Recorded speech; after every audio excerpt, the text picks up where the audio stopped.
Hello and welcome to D&D Night on DDOstream every Sunday evening from 7 to 10 p.m. Eastern right here on twitch.tv/DDOstream. I am Cordovan, your Dungeon Master this evening, and we are going to be kicking off a new kind of short mini campaign of varied participation. Should take us through the next couple of months until I have to clear out for the summer, at which point we'll have to see who takes over from here. Probably someone here will. Quick note that D&D Night on DDOstream is brought to you by Fantasy Grounds. You can find out more at fantasygrounds.com. You do not even need to pay any money in order to be a participant, in order to do just what we are doing here tonight. So, if you like what you see here tonight and you think you might want to be a part of that, and download it for free, you can do that at fantasygrounds.com. I have an ultimate license, and that means anyone, regardless of account status, can play in this campaign. That's maybe a good way to go if you have people from around the country or whatever, like some old tabletop folks getting together to live it up here. But if you don't want to commit at this point, like I say, you can all download it for free and check things out that way. fantasygrounds.com. Thanks very much for being a sponsor of the show. All right, let me introduce the group here tonight before we get into the setting and the character and the story. I'm going to go from the top of the screen here in XSplit. So to start off with, we have with us Lord Silverhand, who is not a voice chat user. So, you are going to be reading Lord Silverhand's stuff in chat. And you can actually see the chat on the screen. Next up here is Babist. Hello, Babist. Hi. Your mic is not on. You're right, I put on push to talk.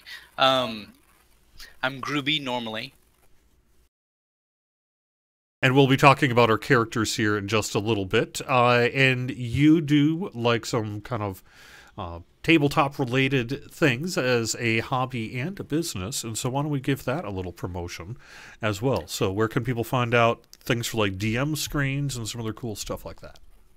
Sure, at www.eldritchentertainment.com. That's with a T and a C and a H, without a G. And we sell DM screens primarily, and we sell a whole bunch of other stuff as well. We'll be adding more stuff as we go along.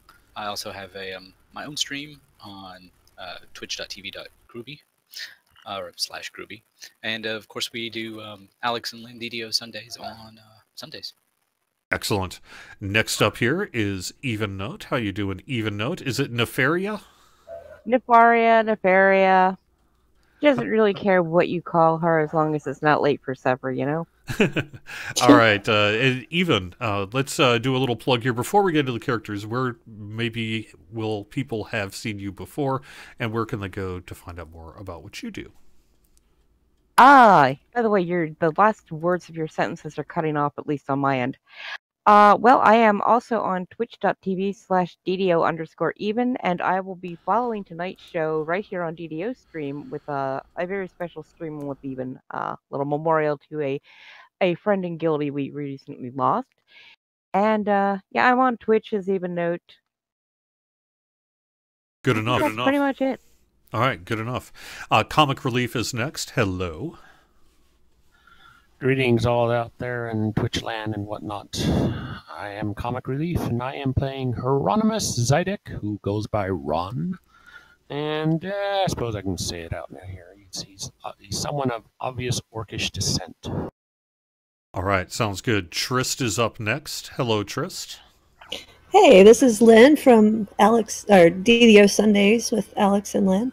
I'm also one half of eldritchentertainment.com, and my store is theamethystdragonfly.com. And I have awesome. all sorts of treats, jewelry and whatnot there, and some gaming things as well. Ah, cool. I have not checked that out. I will have to do that. You should do it. The Amethyst. The Amethyst Dragonfly. There you go. I'm not going to try it. A fancy purple dragonfly. And then finally here, so there's someone that's been on sort of the periphery of DDO Cast and Damsels of DDO and DDO Splat and all sorts of things here that I, for whatever reason over the years, have not had an opportunity to hang out with. And that's going to be corrected here tonight by saying hello to Backlagor. How you doing? All right. Hello. How's everybody doing tonight? Now, your show is usually Fridays on Ice here on twitch.tv/DDOstream every Friday night. So you happen to be streaming usually during my guild nights. So I do sometimes have you on in the background. Just kind of what I've got Twitch going on a side screen and all that. But anything else you want to kind of plug or promote? I do have my own Twitch channel that I stream infrequently, but I get out there every now and then. It's twitch.tv/Backlagor. Everybody's welcome to join us at any time. We usually take people in and they can group with us in game while we're streaming. So we have a lot of fun. We pretty much keep it open for everybody. Awesome. All right. So what are we actually doing here tonight? Let me call up a little bit of text I've got. Wait, you were going to come back to Silverhand. Oh, yeah. He doesn't use voice chat, though. So right. He's just going to be in text. So, Lord Silverhand,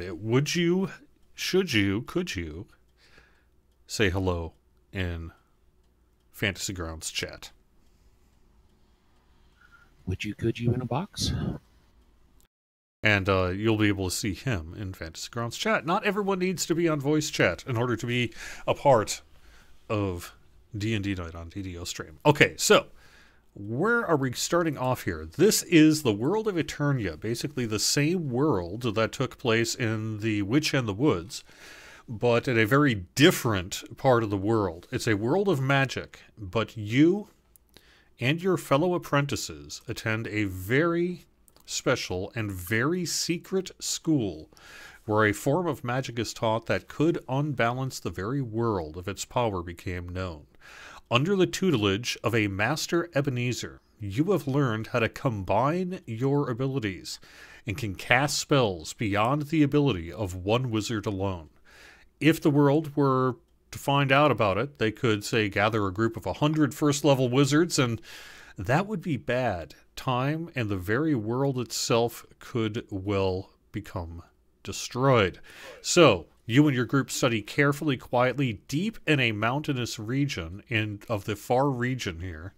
You can see an X on the map, perhaps. That is where your tower is located. You see a few small settlements on the map directly to the south and to the southwest, but they are not close at all. And there you have basically kind of found yourself deep into a secret pocket corner of the mountains where you can study this new form of magic without perhaps letting its wider study be known, and till the time is right. You study carefully, quietly, deep in a mountainous region with few neighbors and almost none who would recognize a wizard's tower. For those of the audience, here is how it's going to work. This is also a good time to ask any questions about the rules from the group here. It's an extension of the 5th edition rule set regarding spell level. You know how in 5th edition you can cast a magic missile at a higher spell level? Well, I'm taking that to a kind of an experimental degree. So, the group here will all be playing level 1 wizards. Very relatively low-level spell slots, but they can combine their spells and spell slots in order to cast much higher-level spells if they want to. For example, we have 1, 2, 3, 4, 5, 6 people here, so at the very least, they could cast 1 6th-level spell here tonight before needing to take a rest. And I'm also going to be relaxing the rules on resting because much of what you get will be in the aforementioned Wizard's book. So the way I'm going to do that is it'll be an action to open the book, an action to find the page, an action to read the page, and then you would, theoretically on the next turn, be able to cast the spell. Everyone clear on that? So here's how it would work. You will decide when you're casting a spell. Let's say you were the first in initiative and say, I'm going to cast Magic Missile. Anyone in the group want to join me on that? And the rest of the group will say, yep, I will, and I will.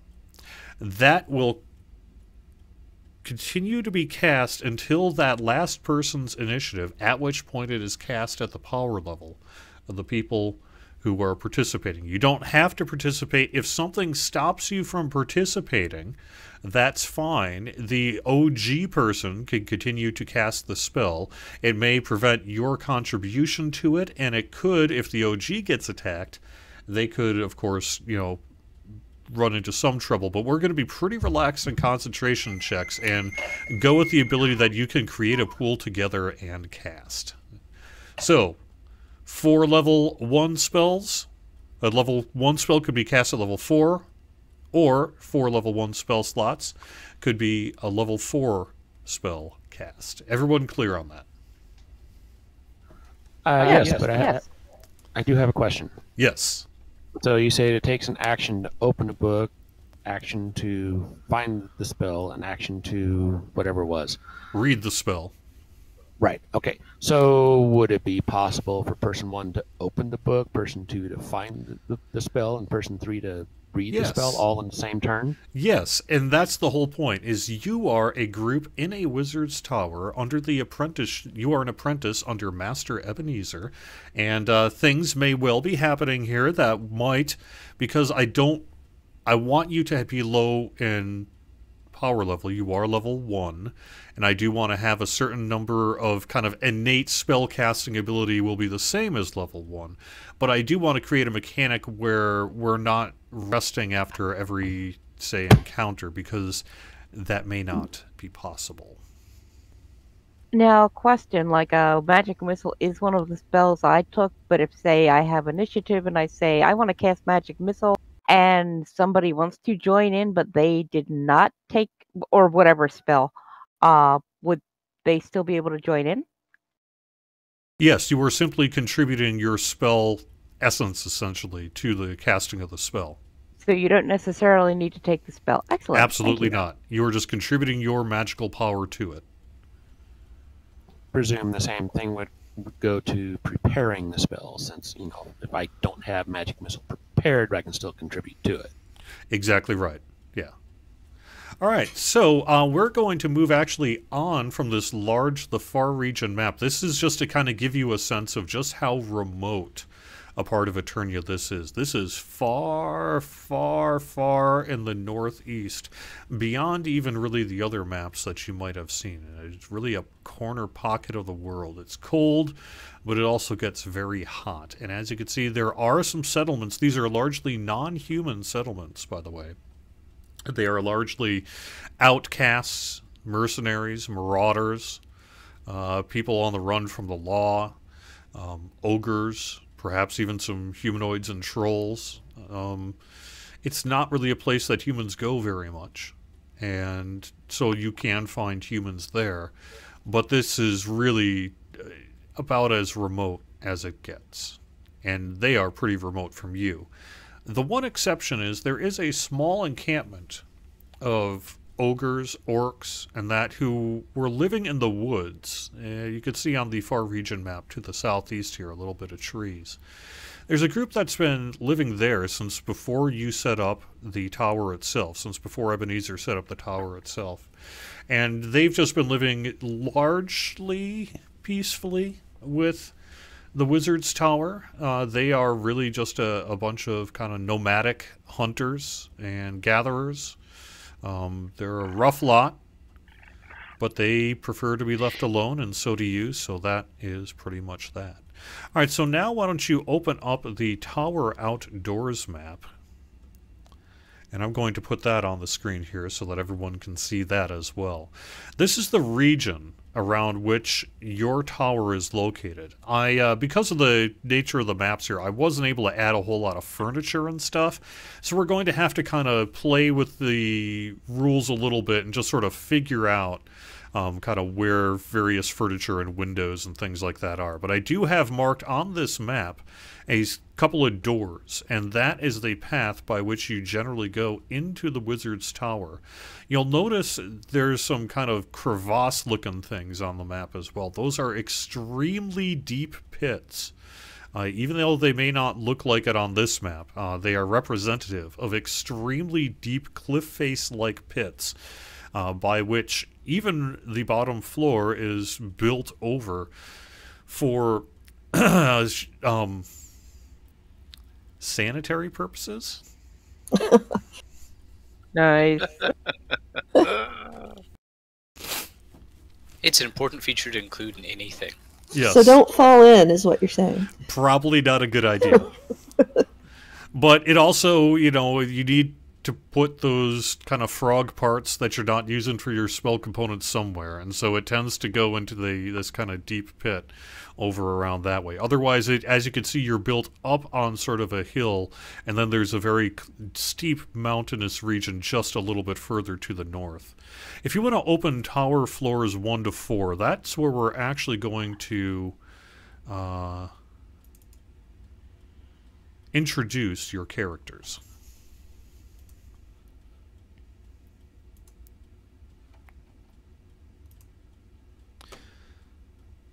So inside of the Wizard's Tower is where you've been apprenticing for an indeterminate amount of time. We'll find out here from the group shortly. The ground floor, the one that you saw on the outdoor map, is largely, when you get inside, just outdoor storage. It's where they put shovels and, you know, some tackle for horses, perhaps, and just kind of boots, you know, things that you might use for the outside. It's not really until you get to the first floor that you get to personal storage. You know, where do you put your coats and your kind of suitcases that you came in on? Where do they store food and just kind of just various things that need storage tend to go on the first floor. On the second floor is really the first main floor of the living space, if you know what I mean. And it tends to be a large public area full of kind of couches and study and things like that. The third floor is the kitchen. The fourth floor is your personal room. Although some of you kind of share it, because each of you gets a corner and has a little bed on the side and things like that. If you want to open up tower floors 5, you will see the 5th floor is Ebenezer's floor. The 6th floor is the kitchen and sort of where people eat. The 7th floor is the study. The 8th floor is where you find yourself at the start of the session here tonight, after you've introduced yourself. And then the 9th and 10th are basically small casting rooms and things like that goes all the way up to the tower's top on the 11th floor. So you'll be starting off on the 8th floor, but you are starting off in your personal space. And I would like you to explain to me how you came to the Wizard's Tower, a little bit about what your character's goals have been, if you have any, and just a little bit about what they think of Master Ebeneezer before we get started. And this is basically you making your way to class, which will be taking place at the 8th floor at the start of the campaign here. So, does anyone want to volunteer to be first? Sure, I don't mind. Babs landed here at some point, kicked out in some manner of the astral plane, and is not very pleased about it, and has taken some time to adjust.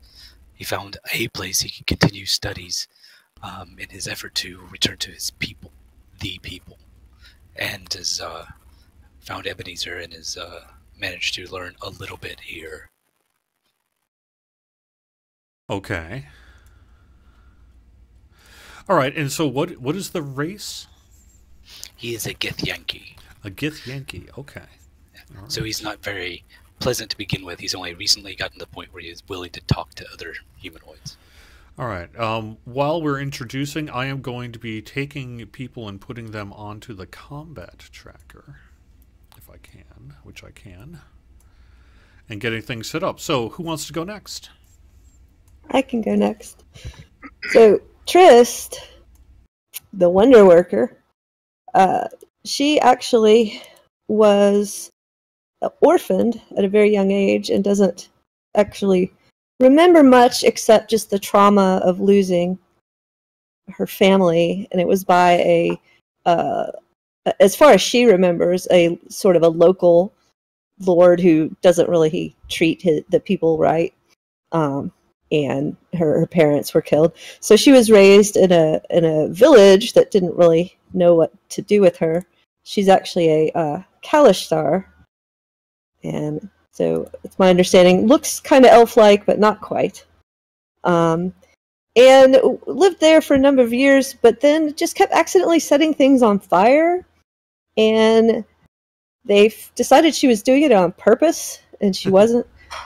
So she ended up basically getting sent here as sort of a punishment. But it turned out she was actually casting spells without realizing it, and so now she's been in training for a number of years to control that.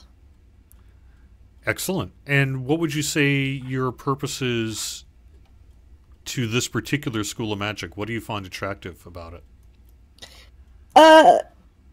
Basically to get revenge on the person who killed my parents, and to hone the skills of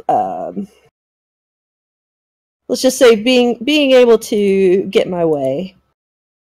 Sure. All right. Good enough. Next up here. Sure, I'll be glad to go. My character is Winwick Fizzlestick. He is a gnome wizard, level 1. He basically, his mom is his life, always has been.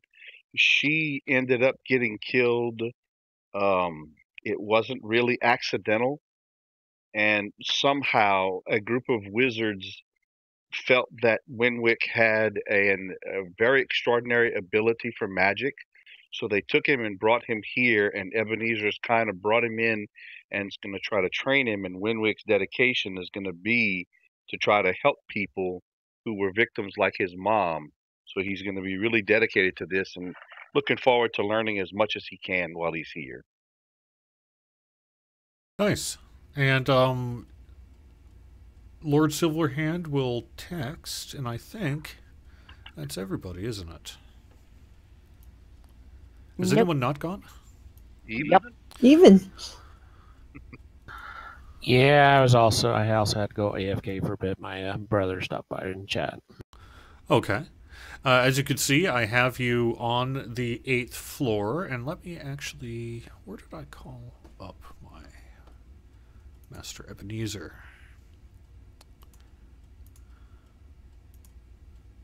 There we go.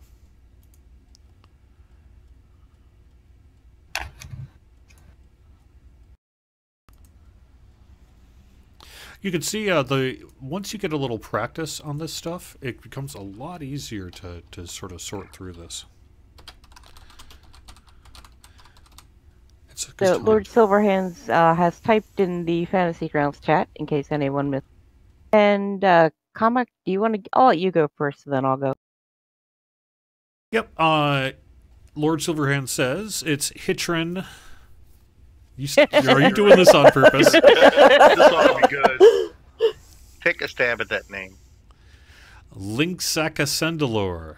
Hitrin Linksacasendalor, a bronze dragonborn who's rather large, even for a dragonborn, pushing 7 feet tall. He was sent here by his clan after hearing rumors of a mysterious school, believing that if there are secret magics, the clan should have access to them. So let me ask you a follow-up question then, Hitrin. How did you ingratiate yourself with Master Ebeneezer and get accepted? to be an apprentice at this particular school. And if anyone else has a story in that regard that they wish to say, let me know. Oh, I'm very charming.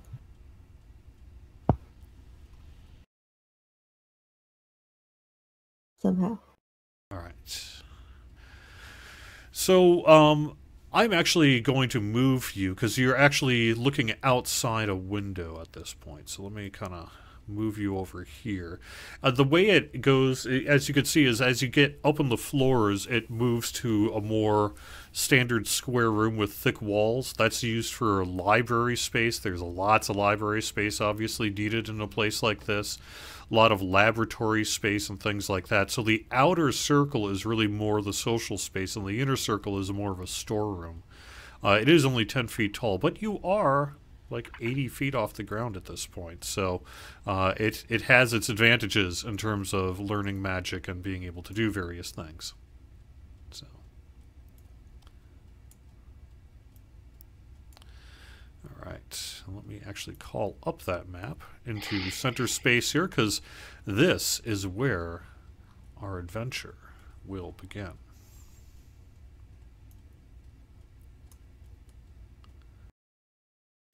All right, so it is the start of a new day at the academy, and you have gone up from your bedrooms to eat and then made your way up to where you're going to have your first lesson of the day. And Master Ebeneezer is there. You are all sort of sitting on cushions, as is the wont. These lectures often will go several hours, so it does sometimes tend to behoove you to not be standing. You know, a few times too many people have fallen over to make that a good idea.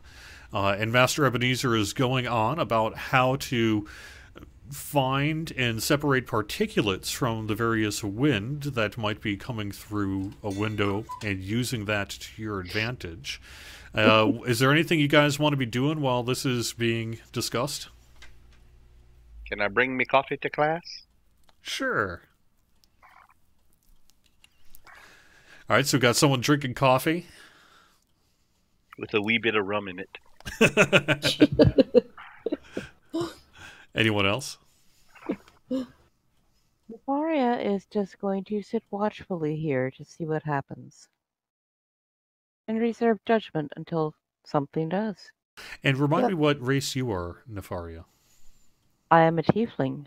So we have let me actually just go all the way down the list here, because we've got an unusual group of folks here. We have got a half-orc, a tiefling, a dragonborn. Babas, what are you? A Githyanki. A Githyanki. And then a human? Gnome. And a gnome. Okay. And Kalishtar. Oh, and Kalishtar. Jeepers. All right. I don't know. He made it for me. All right, so we have quite the menagerie here, but that's fine because it's just a largely non-human party. Anyway, Master Ebeneezer is expounding on and talking about, one might even say that a particulate holds the very keys to magic. And you hear a thunk. And it's at that point that you realize perhaps you should have been paying more attention to a recent land dispute between Master Ebeneezer and that group of aforementioned orcs that live just a little bit to the southeast of the Wizard's Tower. It just so happens that Master Ebeneezer once had a really pleasant experience standing in a meadow out in that field and looked up at the sky and decided that he wanted that patch of land. However, there was near enough to where the orcs were that they were like, no. And Master Ebeneezer magicked a section of land because he wants to stand there again someday and does not want others to infiltrate it. So he made it so only he could stand at that space. And he had actually recently joked about it with you over breakfast just a couple of days ago. And I seem to recall most of the group chuckling at the time, although Perhaps that was in folly, as Master Ebeneezer turns around with an arrow sticking out of his chest, slumps to the ground, and dies. Oh dear. What do you do? Turn around. Get out of here. So we heard nothing at all. No arrow coming in through the window or anything. I'm going to run over and Well, see you if- did actually, if you were paying attention to that sort of thing, you would have heard a little, an arrow went through the window and struck him in the chest. I'm going to run over to the window but not stick my head directly into it. I'm going to kind of gaze around and see if I could possibly try to determine where it came from. All right, make a perception check. I don't know how familiar you are with Fantasy Grounds, but you can make a perception check by basically opening up your character sheet, and then you will see over in skills the various perception, right? And see that little dice? Where the total is? Yeah, that 0? Yep, that's fine. Double click on it. It's the little die, yeah, down in the lower left-hand And corner. you just wow. roll it in chat, and there you go. Yep, I So, see nothing. Okay. Unfortunately, you're a little... Well, I would not say you don't see anything, but what it is you were obviously a little afraid of getting an arrow through the head all of a sudden, and that kind of left you just peeking a little bit. But you think you see, off in kind of down towards the ground, a person or two standing there with... Was it a dog? All the way down at the bottom of the tower? Yes, like out in the ground, out in the grass. They shot like 80 feet up, you said? They did indeed. That's within Oh. range. Yeah, but up and through a window. Was his back like up against the window? He was facing the window, as a matter of fact. Oh, okay. Huh. I'm going to turn and look directly down at him. I'm assuming it looks like he's completely dead. There's no way we can revive him. You're asking two questions. The first is, yes, he looks absolutely dead. Oh, that's too bad. I will check and make sure that's so. I do have some skill. Okay.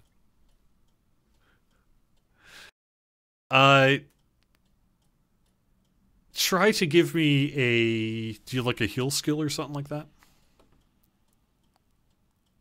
Yeah, it's medicine.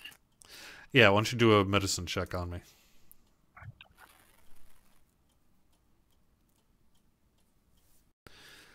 You try. You try your best. You think that maybe at a few various points, maybe there was a breath, but not much. And it looks like he's just...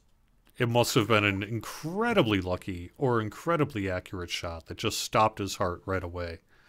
If there's anything positive to be said about the deal, it was probably a quick and relatively painless death. Well, let's drag him away from the window. No, Yeah. I wanna do a quick medicine check myself, if that's okay. Okay.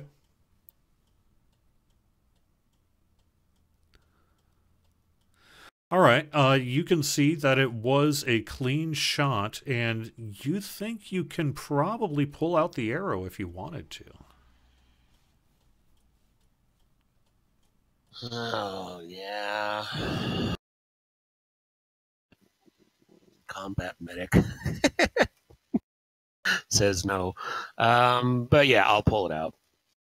It is an incredibly sharp tip, either just an incredibly hard metal or perhaps even magic?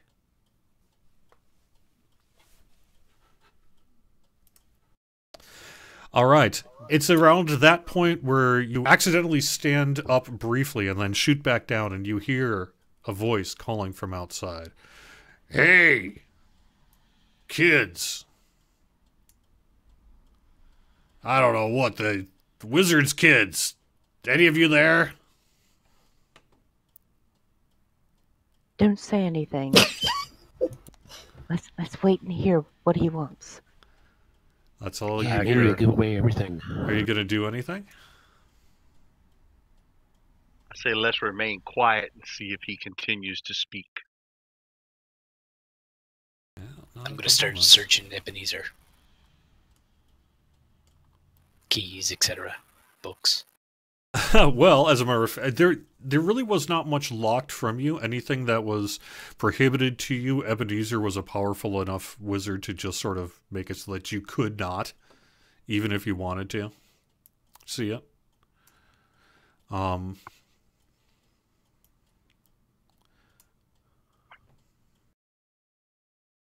I guess, what are you looking for in particular? Anything that you can think of in particular?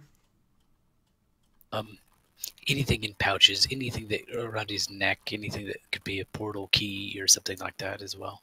I mean, anything could be a portal key, but anything that looks like it was kept like a portal. You see a small key. It's a very simple key, but perhaps it's magicked.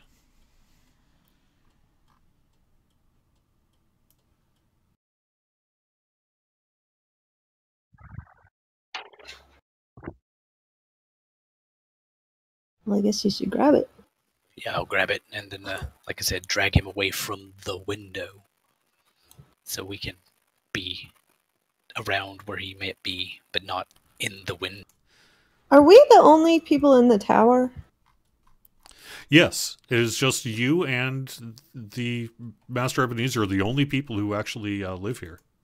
Okay. For as long as you've been locked. What was that?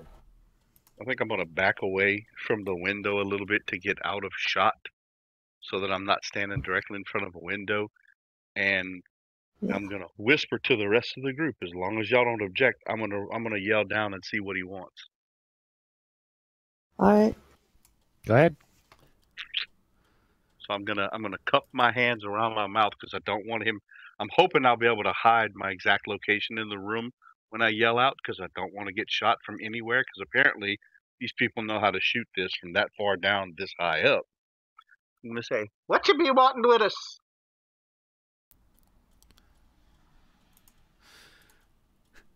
All right, just a little bit of a pause. Now, are you looking out the window as well? No. Okay. I'm away from the window. I moved back away from the window, so I'm not in front of it at all. All right. So you hear someone saying, someone is there. I told you there were kids there. Maybe they ain't kids. You hear another voice say, all right, so here's the deal, kids. We are going to be breaking into this tower. We are going to be living in this tower, and we are going to be raiding that dumb bastard storeroom for all the food and supplies that we can think of. We don't want to kill you, so we're going to give you one chance to leave now. And his cause may not have been helped by the sound of what you think might be a troll laughing. Oh boy. Yeah, no. What are you going to do? What kind of defenses does this tower have? It's pretty defensible. That's probably part of the reason why they might want it. But it's basically hard stone walls. There are windows on just about every side. Some of them are very thin. You know, it is defensible. You can shoot arrows out of them.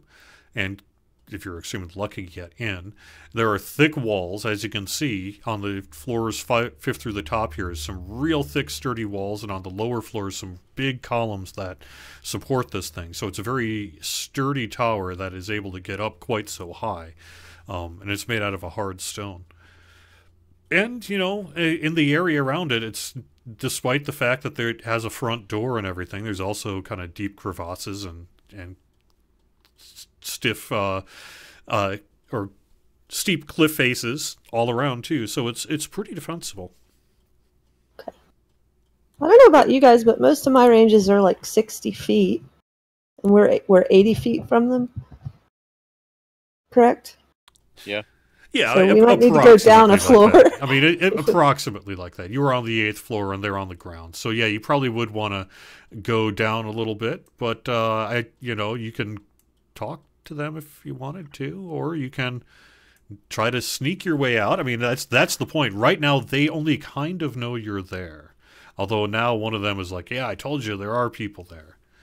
Well, they don't know how many of us are in here. That's right. Yeah, there's But just we don't know how many of them there are either. That's right. What do you And we want to also- do? I'm gonna duck out here as a jabberwocky or jabber-talky DM and just kind of let you guys plot for. Does anybody have a mirror? No. Yeah, I think I've got a steel mirror. Kind of put it on a stick or something, and let's stick it out there and see if we can see what all's down there. Careful not to stick it in the sunlight.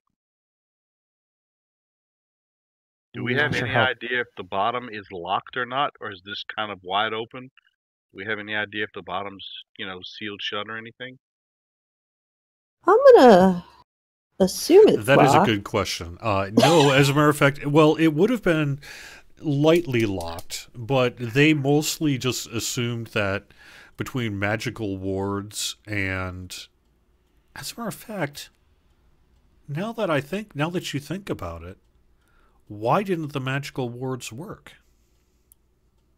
When you mentioned the magical wards, that was the first thing I thought of. Apparently, one of them, I would assume, must have some type of ability to break that. Perhaps it's on the arrow. Can anybody possibly detect magic on that arrow? That'd be a perception check or an arcana check. Probably an Arcana check. I don't have Arcana as a skill, so anybody who wants to, I'll just give them the arrow. I do. Ooh, I do have a good one.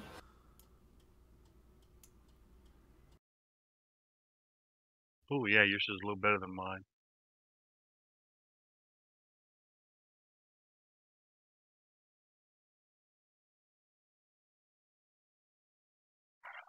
So All Babis right. got it. So yeah, as a matter of fact, you can tell that yes, not only is that tip adamantine, but it is magically charged. You would need to identify what the magic is, but it's clearly magical. Can anyone identify stuff? That's actually a good point. It's at that point, I'm going to give you a spot 10 perception check. You realize that you are on the main study floor, the main presentation floor, and the floor where Master Ebenezer's book resides. In the central chamber is his Master Tome.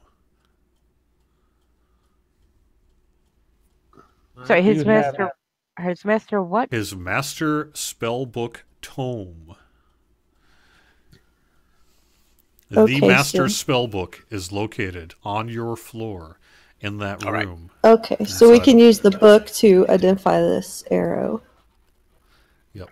Well, I've got the identify spell. I can cast it as a ritual. It would take 10 minutes to do so. All right, time's a little tight. Let's go get the book and then see what's in it to head down. Who runs really After we did fast? Yeah, that wouldn't be me. I'm 3'9". Okay, I'm thinking somebody should run down and make sure the front door is locked. Should I do that? Locked will keep out ogres and trolls. No, I can run down if you want. That's fine. I will warn you this, and you would know this because of the fact that you've lived there. There are two main doorways in. As you can see on the Tower Outdoors map, the Wizard's Tower in nearby land, there's sort of the main one at the diagonal, and that's the main entranceway. But then there's a large double door gate that can actually bring in things like carts and such like that inside of the keep space itself.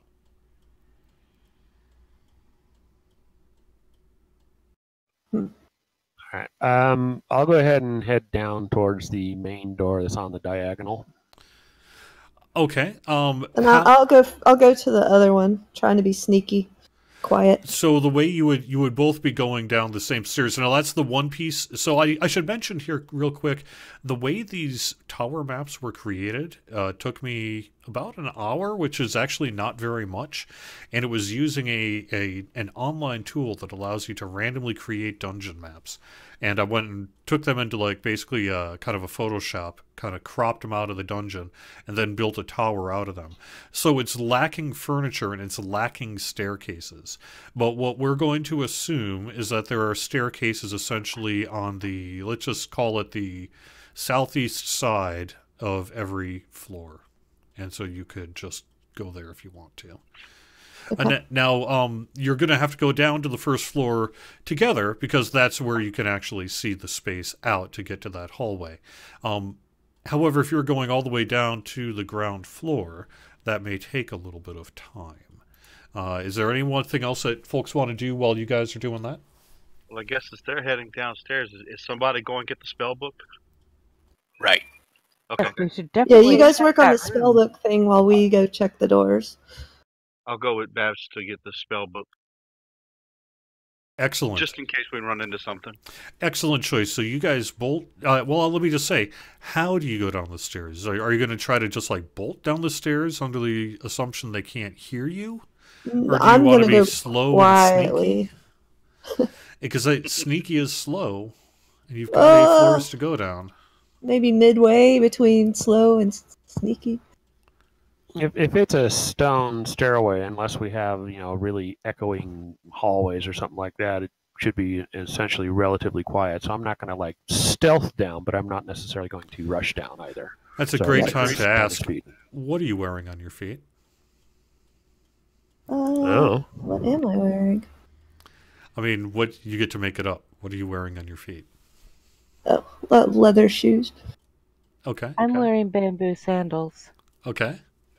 Yeah, leather shoe sounds about right. All right, so you guys can feel like you could move pretty quickly without making any sound if you want to. I will make you make a check that could influence the outcome of that, but you can do it if you want.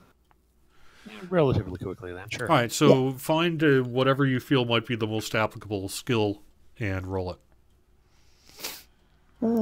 You're right, they probably don't make shoes for dragonborn feet, so either you have some custom job or you choose to go barefoot. I'll leave it up to you. Well, I would say my most advantageous roll would be an athletics check. That's fine. Mine would be acrobatics. All right, go for it. Yep. Let's see. Uh-oh. All right. All right, so let's see. I'm going to put Hieronymus down. Let me actually expand this map out just a little bit so that I can put Hieronymus down on 7th, and I'm going to put Nefaria down.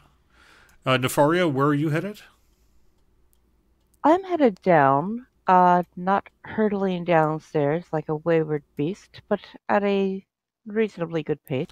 And Winwick, you are with Babist? Yes. Okay. And Master Ebeneezer is dead.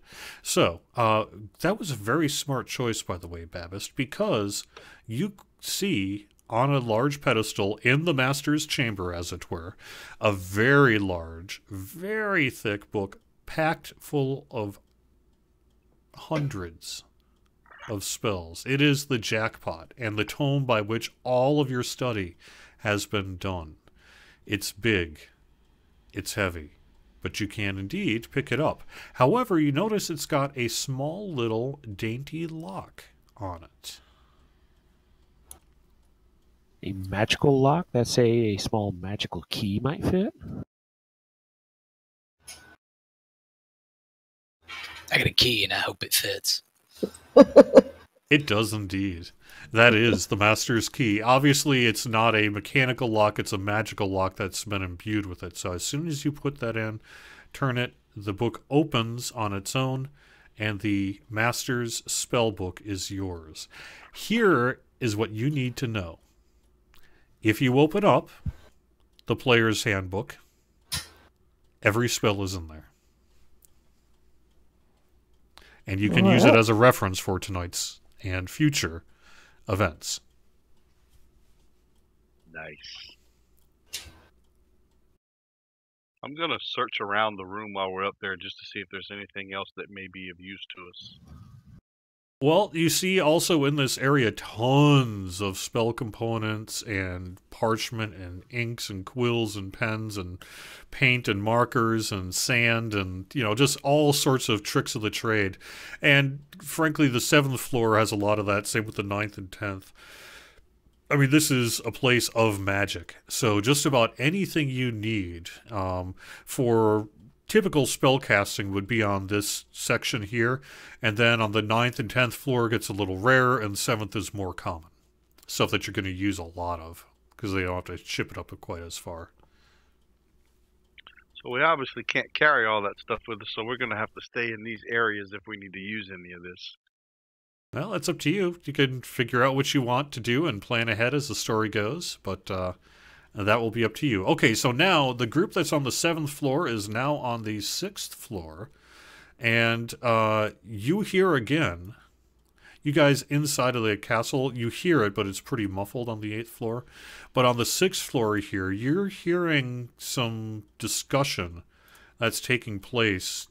You hear, you believe, 3 distinct voices, all male, all pretty gruff. One of them saying, I don't know, maybe they're not here. No, we just heard one, you idiot. Well, maybe there's just one in there. I'm not hearing anything more. You've got the good ears. Is there anything you wish to do? I wonder when he says you've got the good ears, if he means that he hears very well or that he's taken ears from someone who had nice ones. Nice. What are you going to do? Do you guys want to stop, take a look? Do you want to keep going? What do you want to do?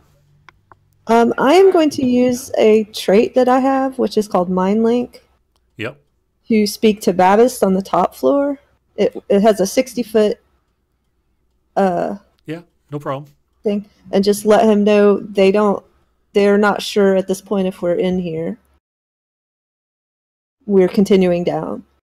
And he can actually speak back to me. So I will let you know this. You just based on what Winwick saw, they're probably largely ish within spellcasting range. You're right on the edge of it. But if you felt like you needed to or wanted to, you could do it probably as of now. I want you guys to give me another stealth roll if you would. This is going to be the closer roll as you get a little bit closer to the folks.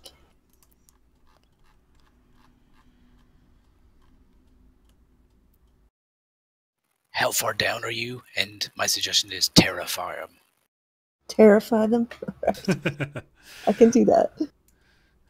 All right. Everything goes pretty good on the 5th floor. You're moving along pretty good.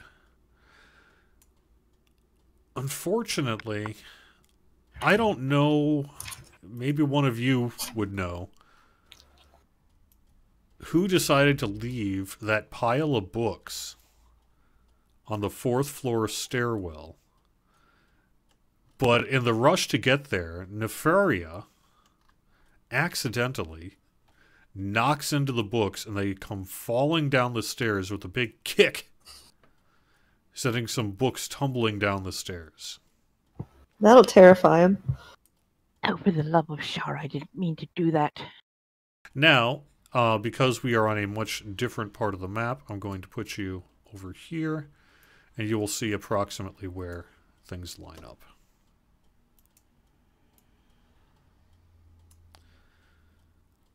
What do you want to do? Wait, what floor are we on? 4th. 4. Oh. Now you're moving to the larger floors there. The ground floor is ground storage. 1st floor is personal storage. 2nd floor is a lounge. 3rd floor is kitchen and food. And the 4th floor is... Actually, what is the 4th floor? The 4th floor is going to be your rooms. I'll actually put your rooms on the 4th floor. That would make the most sense, wouldn't it? Yep. Yes. And then Ebenezer's going to get 5th. So this is your rooms.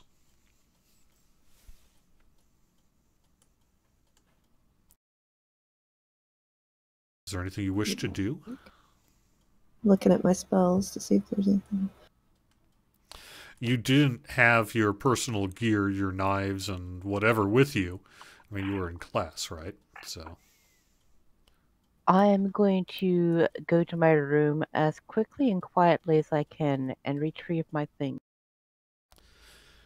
all right. You hear from outside. I think I heard something. And then you see, actually, that's a good point. So let me ask you guys to quick go on your character sheet and let me know what languages you speak. How many of you speak Orc? How many of you speak Ogre? How many of you speak Troll? I speak Orc. Speak quarry. I speak none of those. None of them. Most of those aren't worth speaking.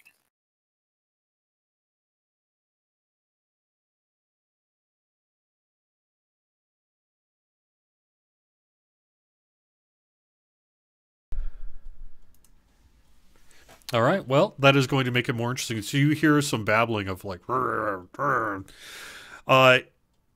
the extent that the 4-letter word that gets you in big trouble that begins with the letter F is a fairly universal phrase. You think that was uttered right before there was a big bang and a kick on the front door. Uh-oh. Okay, I do actually speak Orc if you didn't catch that. Oh, you do? All right, well, then you definitely heard him say, I don't give a you-know-what, whether you hear something or not, kick the DAN door down and let's see. That was priceless with the cuckoo clock going in the background. That's perfect timing. It does seem to have good timing. All right, I turned to my compatriots here. It's like, yeah, they're kicking down the front. They're going to be kicking down the front door here very shortly, if not already. All right, let's head back up to the 8th floor. It looks like time is running short. I'm going to take, get up and stretch here for 5 minutes. If you need to take a restroom break, take a 5-minute break here too. But if you do not, I want people on the 8th floor and even on the 1st or 2nd floor, if you want to strategize, to think a little bit out of real time what it is you might want to do next, because we're going to get into the thick of it here in just a minute. Okay, if we can find the materials for, and he's looking through this book, for like some kind of defensive spells or something here, we can probably get that going. Otherwise, we can do something less to buy time. I think if we could figure out some kind of way to seal those doors at the bottom, that might be to keep them from getting in. If we can find something in the book to help us with that, that may be our best bet to buy us a little bit of extra time right now. What do you think? That's going to be a very tall order, considering that one of the ways in is a large set of double doors that's designed to bring in large shipments of things. Yeah, we probably can't secure it too well, I would imagine.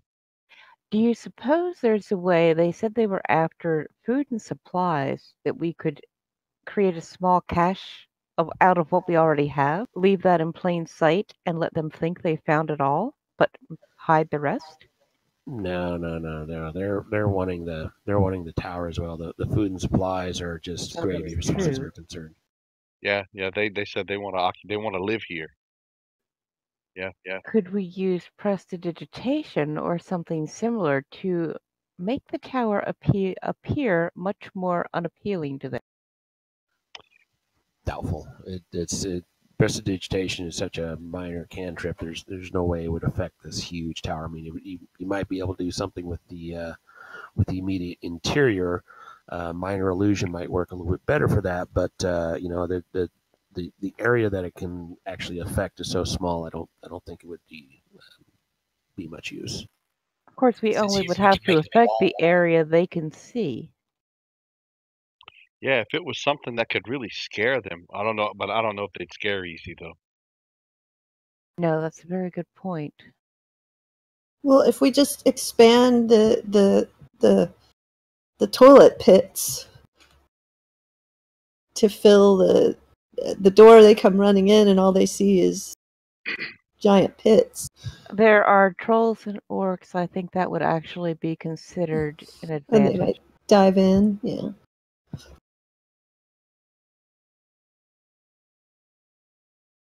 Well, this is a dilemma. Can we barricade above the first floor, like the stairwell? So even if they get in the first floor? If we work together, there's spells in this book that can make walls of various stuff. Stone, fire. I am sure a troll would not appreciate a wall of fire, but we would obviously need to take care not to burn ourselves up in the process. True, but just realize that half of us are on the 8th floor and half of us are on the 4th floor at the moment. So it's like, yeah, we want to do it, but we all need to get together to be able to do so. Well, he also said, I think that that y'all were starting to make y'all way back up to the 8th floor because you knew it was fruitless to stay at the bottom. Well, hadn't said that yet, but Well, I thought that's what he had said. No, he said back to you guys up in the 8th floor.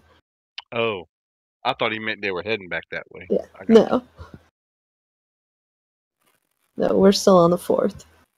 Okay, I'm going to be right back to take care of that thing too. But we can, we have lots of options. It just take a few rounds.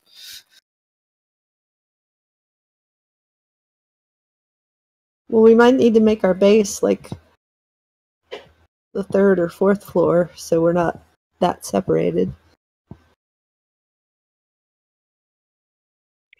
Well, yeah, I guess we could. We just have to ferry back and forth between that floor and the 7th and 8th floors for all the different magical materials that we might need depending on what we end up doing to try to barricade so they can't get up any higher levels. That's probably our best option, to somehow try to barricade the passageway. Yeah. I would yeah, agree with I that. mean, they're starting to kick in the door. I don't think they have kicked in the door, so maybe if we can even just kind of bottle up the foyer as much as possible to keep them contained as much as we can. We're already on the 4th floor. We can continue down and basically pursue that course of action while guys up in the 8th floor either come up with some spells or something or come down to join us or whatever. Yeah, and what we can do is we can try various means of barricading and see which ones are more effective. Kind of like do it as we go. Of course, they're going to figure out obviously that there's more than one person there at that point, but I don't think we have a choice now.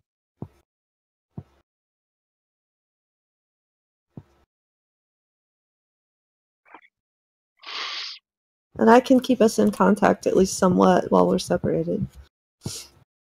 I think the people on the upper floor should. I know there are far too many spell components and other items to carry, but try to lay your hands on everything small enough to fit in your satchels. Anything on these upper floors, just as a precaution, should they get by us, we want to try to preserve the most valuable items. Yeah, if there's any portable containers. Yeah. Fill them up. Like flasks of acid that we could spew at them. Anything like that. Looking a little lower on the list, there's things like Stinking Cloud,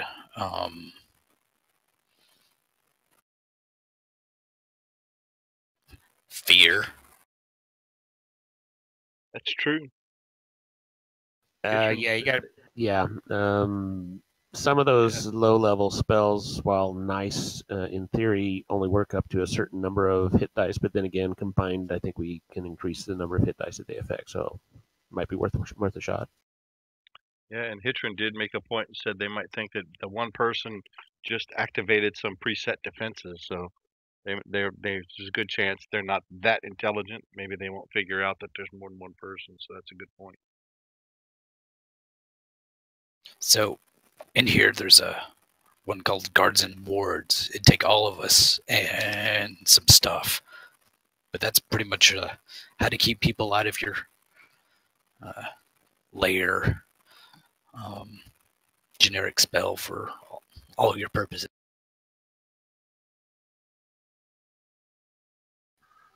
What kinds of stuff? Anything Yeah, specific with gold costs or something, or it is consumed by it?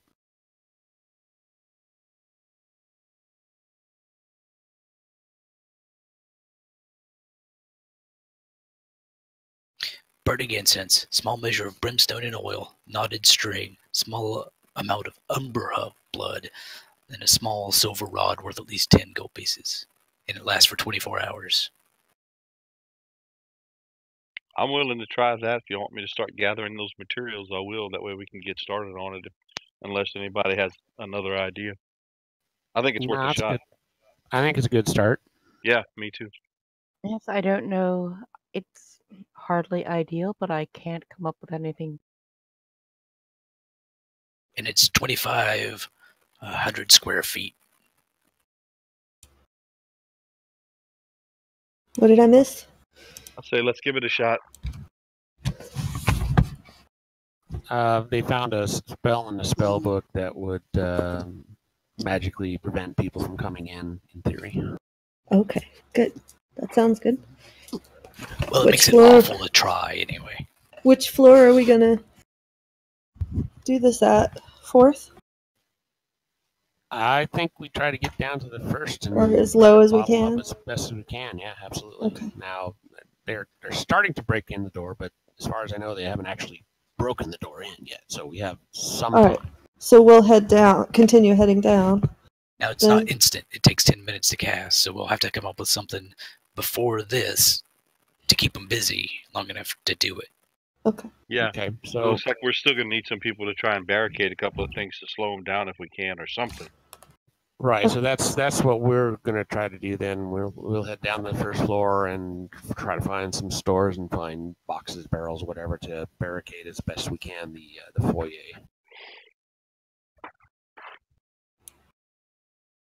There might be lamp oil and things like that. We can. Okay. So we are now basically ready to roll initiative, and we're not going to be completely strict about initiative, but we are going to use it to kind of help guide what happens next. So if everyone could roll initiative.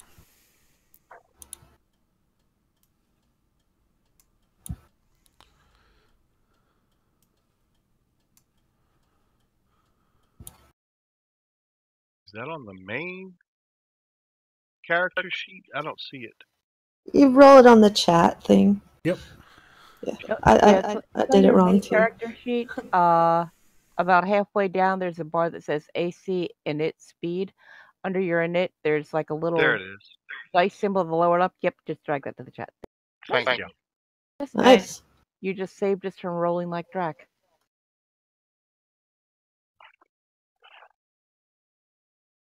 All right, so it looks like we have basically two groups of things happening. So could someone say, for the benefit of those in the audience and for myself, to kind of get a sense again, what is going on and what is it you guys are doing? Okay, upstairs is preparing to cast a spell to defend the building. And what spell would that be? We're looking at Guards and Wards, Okay. page 248. Okay.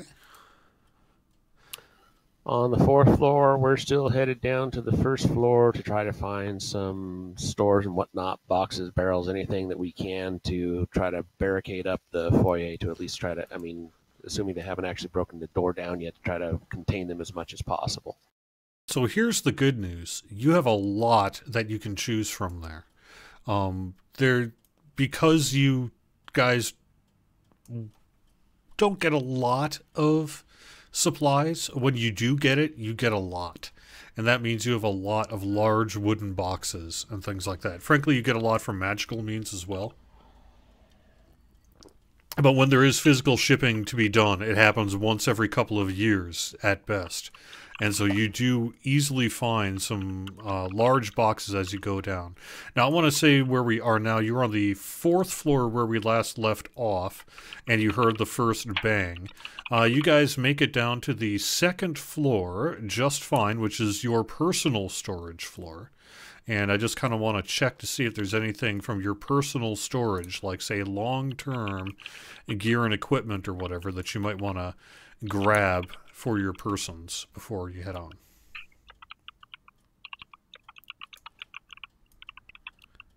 I suppose I'll grab my backpack, since that contains most of my stuff anyways. Okay. Yeah, my backpack has my disguise kit and random other stuff. Yeah, get my backpack, quarterstaff, all that. All Shall right. we grab everyone else's as well? Because we don't know how busy we're going to get in a hurry. Yeah, let's each take our backpack and Well, one other. If you two want to start grabbing everybody else's, I can continue heading down and at least start moving stuff around to try to barricade them in, because I don't want to take too long and let them get in if we can. But yeah, Good idea, yeah. Okay. Well, I'm just going to grab real quick and continue. Quick as possible. All right. When you were on the 2nd floor, though, just as you're grabbing for your stuff, you hear a loud bang, crash. Clearly, the front door has been broken in. Crap. Crap, indeed. So they're on the 1st floor now? On the ground floor. Ground floor. Yes. So the floors are actually similar to British floors, where the 1st floor is actually what Americans would call the 2nd floor. Exactly right, because there's no basement, because they did not have the architecture to build a basement, but they did build a wizard's tower. So like I said, the 1st floor is largely things like, that's where you would put carts, that's where you would put travel storage, tents, shovels, gardening, whatever you need. Oil, maybe. That's what I was going to say. As we're thinking about what's down there, is there something that they can immediately use against us? Well, I mean, if they wanted to set the place on fire, they probably could have already. Uh-huh. Assuming there wasn't a magical ward against that. I mean, you've never heard Master Ebeneezer mention anything. There is generally a lot of kind of lamp oil and such down there, because you use it a lot to light outside and do torches and such. So if we could light the lamp oil on fire while they're in it, in the middle of the boxes, would we hurt ourselves more than them? Yeah, that's up to you. You can do what you want. However, there is now not much space between you and them. Now, you're going to end up on the southeast side of the ground floor map. Actually, you're not. You're going to end up on the... because I've got it turned sideways on that map for space reasons. So you are actually going to end up on the southwest side, right where basically they come in. I'm going to draw on the 2nd floor map here real quick, and you can see... Let me unlock it quick. And I will show you where the front door is relative to you guys. You see that being drawn on the map? Nope. No. Nope. There we go. And Yeah, that's there kind we of go. where I figured. So you're going to be coming down the stairs, basically right to the front entrance here. You're on the 2nd floor, they're on the ground floor.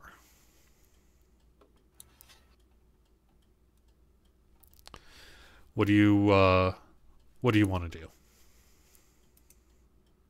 You said you wanted to try to grab some barrels and things like that. That would be on the 1st floor, so you probably could. You want to try to basically just run, grab as many of the kind of barrels and that from the 1st floor as you can, and maybe try to barricade... What? Is it feasible to barricade the stairwell? Maybe. You could at least drop It's things worth in a the shot. way. Yeah, no, it's worth a shot. Try to barricade the stairwell to prevent them from at least heading up, or hinder them from heading up. Yeah. All right. If nothing else, we can slow them down until we can come up with a better plan. True. Anybody have a grease spell? No. They have I have bonfire. stairs. Would we be able to cast grease since the book is upstairs if none of us have that spell? I mean, it's going to be upstairs in the book. That's what I'm saying. So we can't cast it because they have the book upstairs and we don't have it down here. No, not unless you have it memorized. I do not. There you go. All right, so I'm going to say that I'm going to give you one last stealth check. This is going to be a very difficult check because when you get down to the first floor, you're almost within eyesight of the front door. Because it's just an open stairwell. It's kind of a stairwell leading down on that corner there. You want an actual stealth check, or do you want to? And so you would be coming out to the front door right here on that stairs. Dun, dun, dun. But you will be on the first floor, so there will still be a little bit of space between you guys, but not much. So. Okay. But do you want an actual stealth check, or you want to check like we've been doing? Check like what you've been doing. Yeah, check like what you've been doing. I'm going to warn you, though, it's going to be high. And if you roll poorly, it could be bad for you.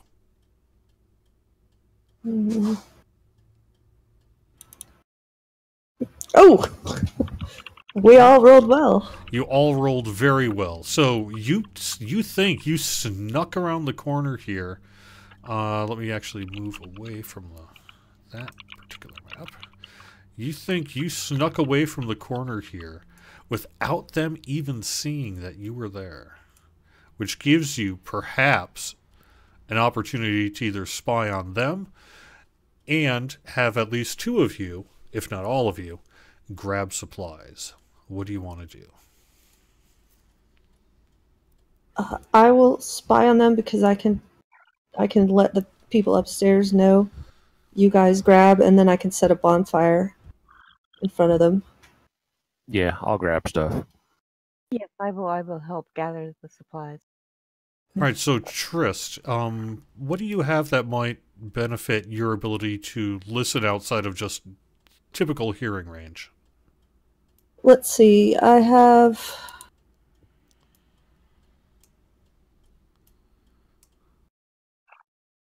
Well, the mind link is telepathic, but that's like active communication, I think.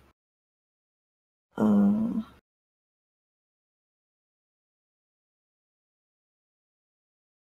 mean, you definitely have a mind link to him in terms of, like, if you want to communicate what you see, you know, that's why I'm letting him hear it as well, right? So it's all just... Yeah. Like, yeah, basically I want to see, like, what kind of creatures there are, how many there are, right. What kind of things do they have. So let me know what you would have that would benefit you hearing basically around a staircase corner and make a roll on it. Let's see.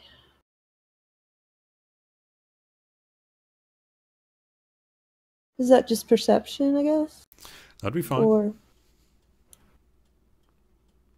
Because, like, Arcana is my best thing, but... Yeah, Arcana's not really going to help you. Right? Investigation? Yep, investigation would do it. Oh, sad. Well, here's what you do here. You definitely hear and maybe even smell a troll who probably is the one who broke down the door going, You think you hear... Is that snuffling of a dog? You hear someone saying, all right, call out if you see him. And then you just kind of hear some shuffling. Okay. Can we whisper without being heard? All right, now for those of you who are grabbing boxes, let me know specifically what you want to grab. Now, since you don't have a list of things to choose from, just kind of let me know what you would like to grab, and we'll see how feasible it is. I don't know, a big wooden barrel or crate, something flammable but sturdy. Yes. It's something that you can carry one-handed, or something for both hands, 2 people carrying it. Well, I can carry quite a bit just myself, so 2-handed by myself. What's your strength? 3. 18. Okay. You find a very large barrel. Do you want it full of something or not full of something? Full of something, sure. All right. Do you want it full of milk, water, wine, tar, perhaps? There is a barrel of tar here for like when they need to slop up the windows and things like that. Tar might be very useful. There's another thing of both cooking oil and casting oil. Don't pick milk. Not No, very. I was thinking either. You think there's a bunch of oatmeal and gruel, rice, you know? That's barrels I'm talking about. That's what you seem to be interested in. Yeah, I realize that. Yeah. I'm thinking grab the wine barrel, the big wine barrel. All right, you grab the big wine barrel. It's heavy, but you grab it no problem. And now, what about you, Nefaria? What do you want? My strength is only 8, so I can only grab very small things. Perhaps boards that have broken off of boxes, things we might be able to use as kindling. Ah, good call. Make a perception check.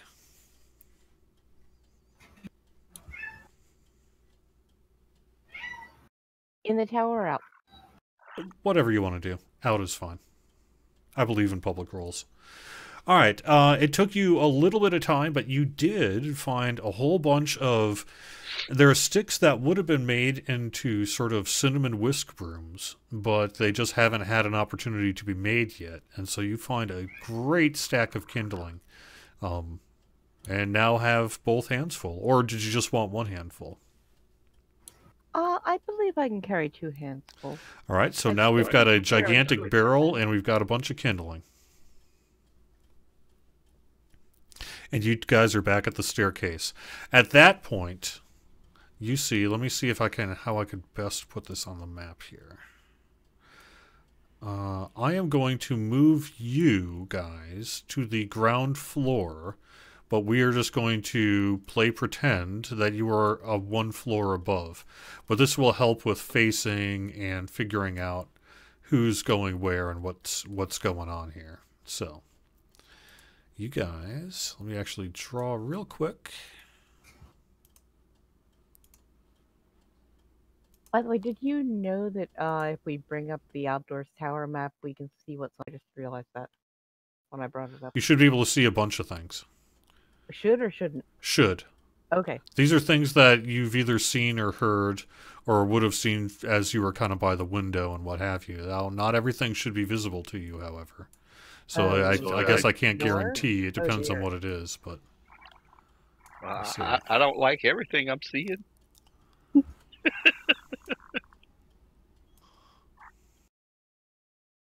All right. By that point, by the time you get back with the barrel, there's a gigantic troll sitting at the bottom of the staircase while you hear some shuffling on the inside of the ground floor. It looks like they're just kind of immediately looking for probably food, rations, maybe, things like that. I don't know, I guess whatever it is that they're looking for. What now? Let me quick go back to turn order. Since it's been a little while, let's move back up to the folks on the 8th floor and say hello to you guys. What are you up to?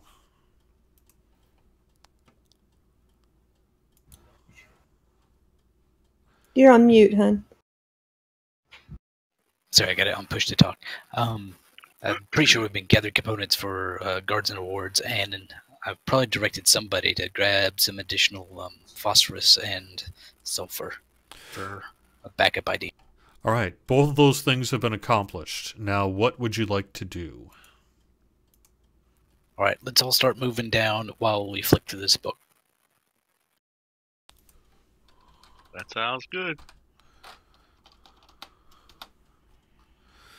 All right, so Wizard, what are you doing? Basically, we're going to move down Yeah, and we're moving use down our together. actions to move and to And you're going to use try to the actions read. to find the books. So let me say this about the book. The book is heavy. It's like 60 pounds. Let's just say about 60 pounds. So it's something that you can carry, but you need to carry it two-handed. You really can't read it while walking down a staircase. Okay. I'll turn to Oops. the one spell, and then we'll walk Oops. with Sorry. it held. Sorry, I think Fantasy Grounds might just... It just crashed on me by accident. I think I might have closed it by accident, though. So you may be temporarily, briefly kicked out of the world, but it should be all fine.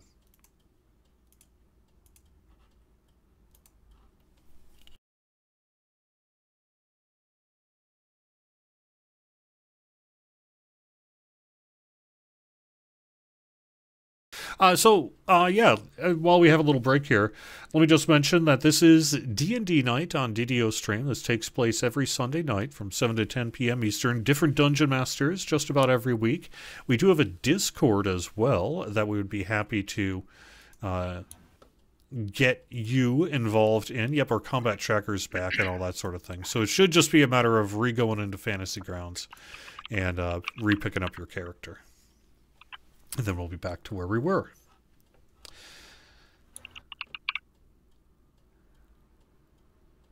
Yeah, looks like I had an update too. Maybe that's somehow related, I'm not sure. Regardless, that's okay. That's okay.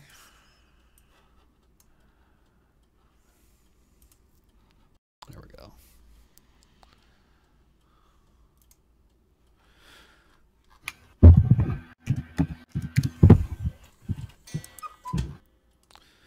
Maybe make visible some of these things.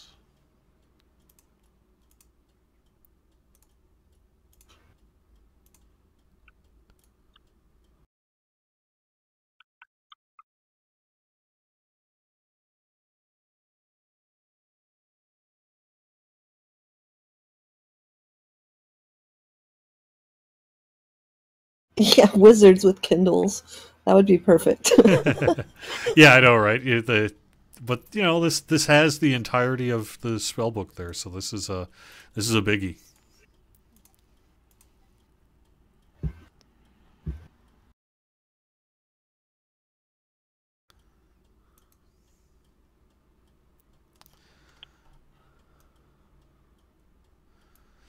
I think some of the pauses due to people loading in. Is everyone finding themselves able to load in okay? Oh, I had to bounce and go back. Yeah, I have to redo some stuff. But... Yeah. I ran through the update real quick, but otherwise I'm fine. Yeah, I did too, just in case. Because all of a sudden it just shut down on me. Where you had drawn the little thing on the stairwell on the ground floor, it's gone. I might have been. That might have been what was happening when it shut down. Mm. But either way, it's basically like this.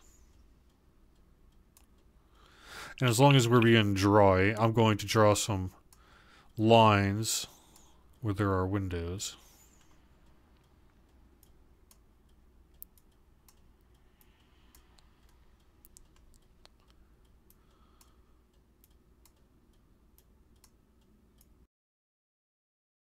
And if it becomes relevant, we'll do more, but...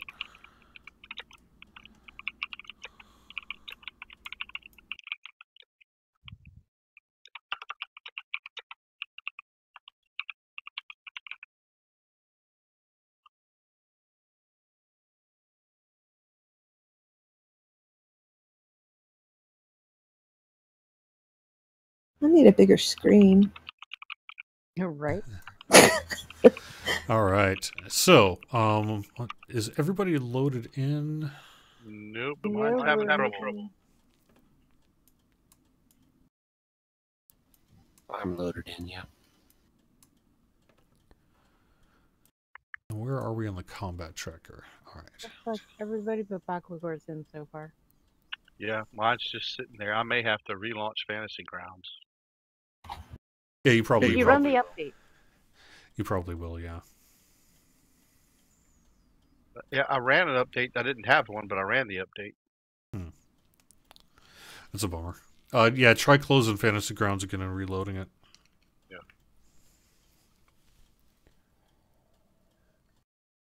In the meantime, so we have got the one group heading down the staircase, not reading the spell as you go, but heading down the staircase. How far down the staircase do you guys want to actually go? What do we decide? 4th floor?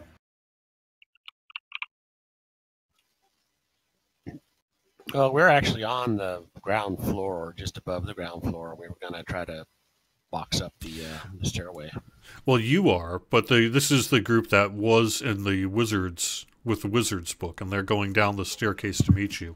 Are they going to? Are you basically going to try to bolt all the way down the staircase straight to the 1st floor from the 8th, or are you going to try to take your time and go down as well, or how do you want to actually do that?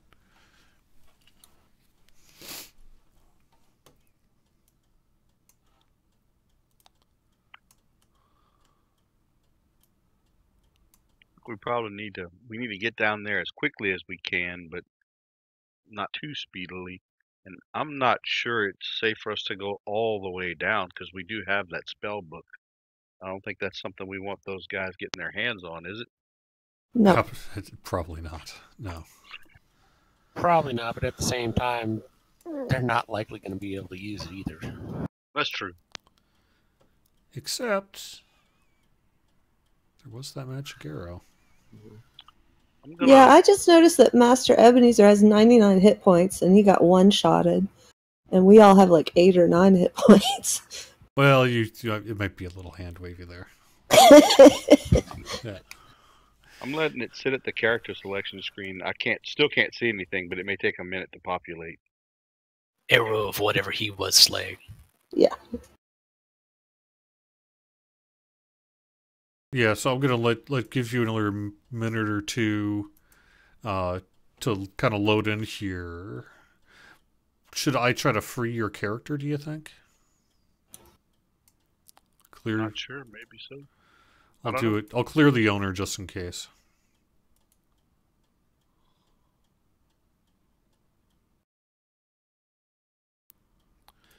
All right. In the meanwhile, however, everyone else should be on the map right now. So give me, and your characters are loaded in. So if you're heading down the staircase from the 8th floor, give me your best ability, relevant ability, and give me a roll on it.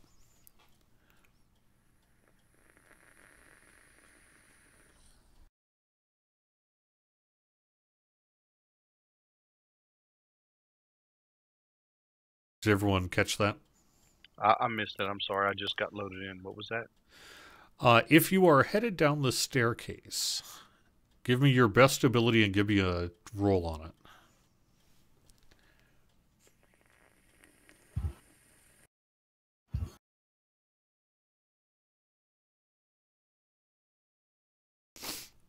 All right, you guys do pretty good. Yeah, you guys actually do quite well, and you seem to be mostly quiet. You don't know if they've seen you, but they definitely haven't immediately seen you. So that's a good thing.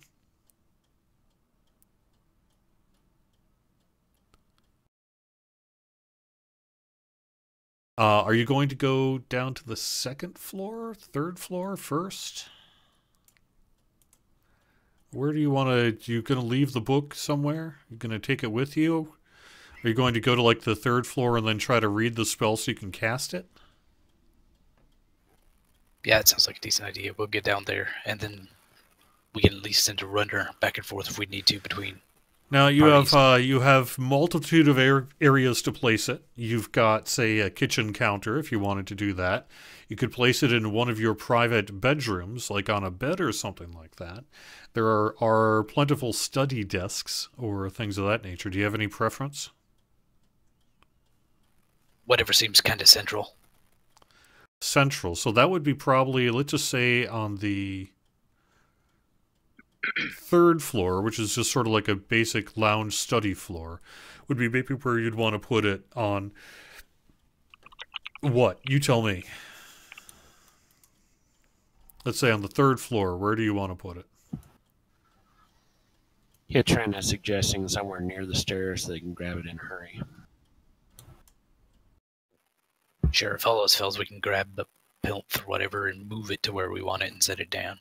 I think we got plenty of strength to do that. All right. Now, do you have the ability to mark on the map? Do you want to tell me where you put the book?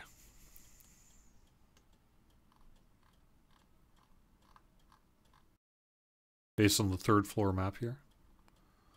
Okay. Good enough. Right here.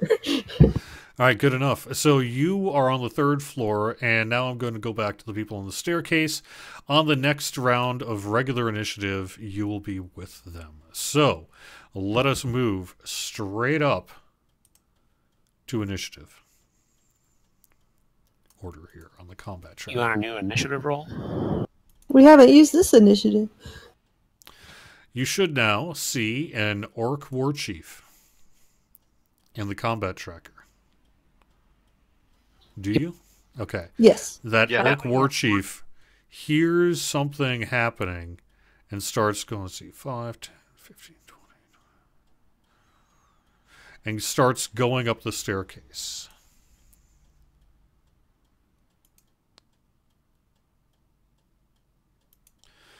Meanwhile, you hear, "Urgh," and the gigantic troll is sitting still at the bottom of the staircase. Right on the heels of the orc is a wolf or a dog of some kind. And you also hear someone over by the front door, perhaps standing guard?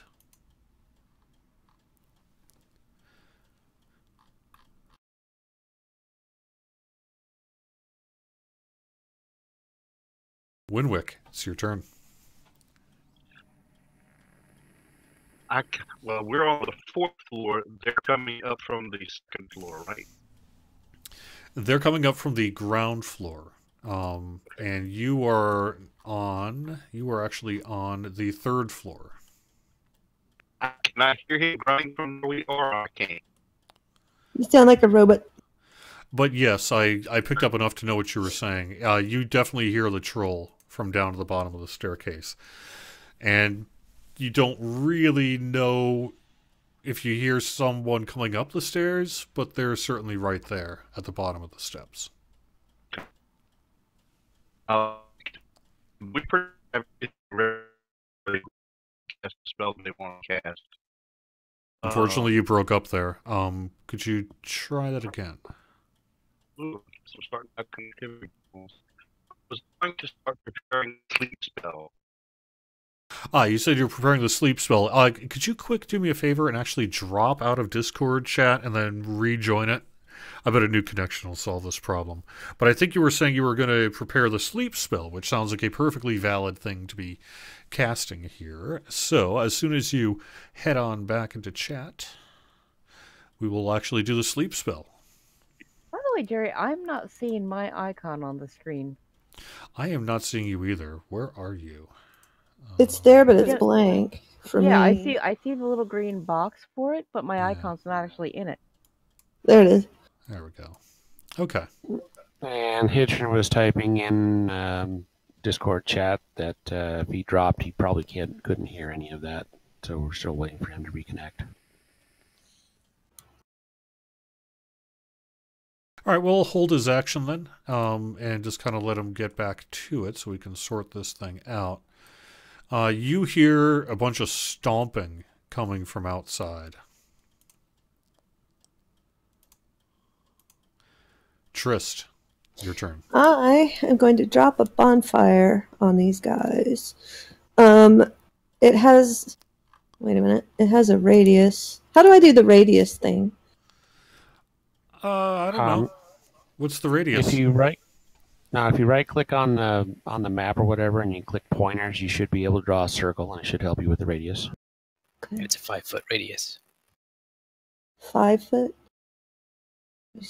Drawing. Well, that was...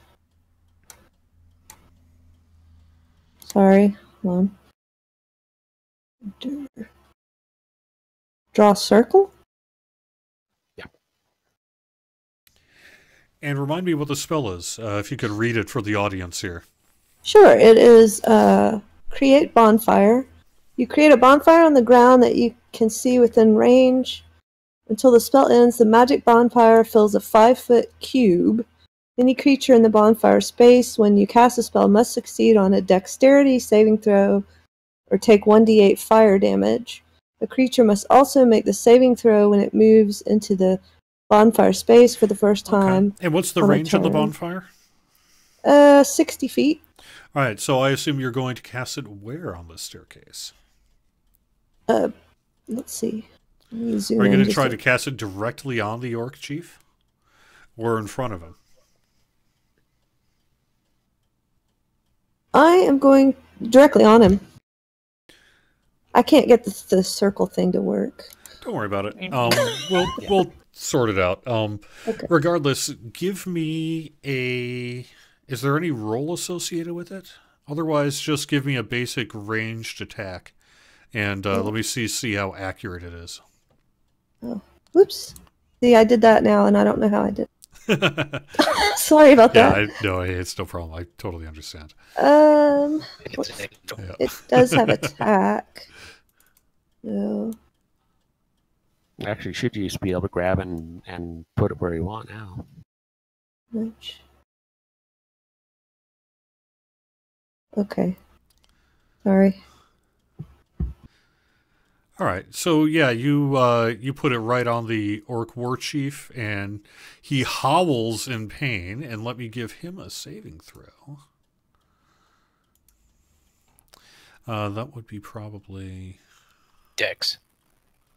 Yeah. And it burns for a minute. Okay, and Winwick says he lost internet, but he's preparing the sleep spell. Oh, okay. That would explain why it was fritzing out on him. All right, he failed his dex check, so he takes 5 points of damage. Actually, roll the d8 on him. Okay. If you actually take the damage from that spell and actually place it on the icon, it'll auto-deduct the damage. There you go. 7 points. He screams in pain. Clearly, he knows you're here now. You also hear some yelping from behind. And each time something runs into that, they take the same. They have to do the same. All right. So if they try to come up the stairs, they have to. What are you gonna do? Do you have anything left in your turn?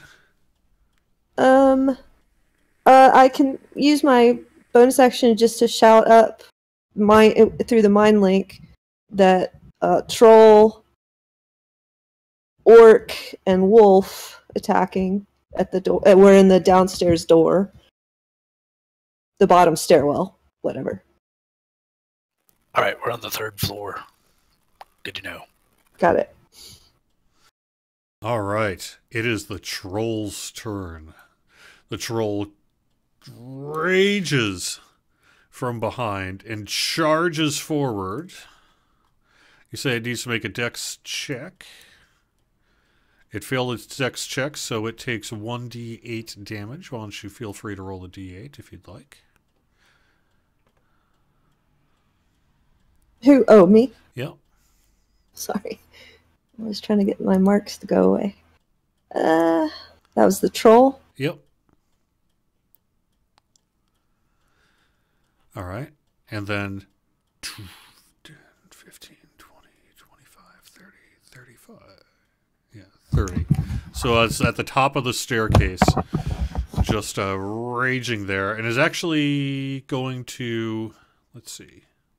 What is its radius? To reach 5 feet, 5 feet. And you're 10 feet. Okay, so you're safe for this round. Yay.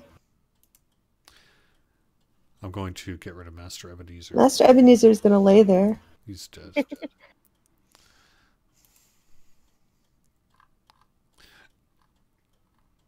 Maybe he's just contemplating about death. It was the wolf's turn. The wolf is just kind of yipping at the heels of the orc war chief. Nefaria. Oh. This is where it gets tricky because I'm trying to decide, do I want to start preparing a spell? Do I just want to cast a spell and hope it works?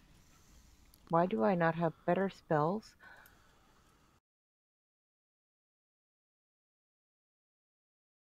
Okay, I'm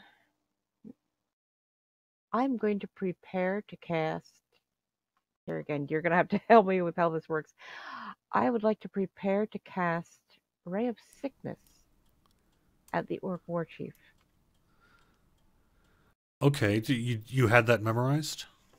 Yes, I did. Okay, so you don't need to prepare to cast it. You can just cast it. Okay. Yes. Oh, okay. What spell? Ray of Sickness. You will, however, have to move a little bit, because see, there's that kind of wall around you. Oh, yes.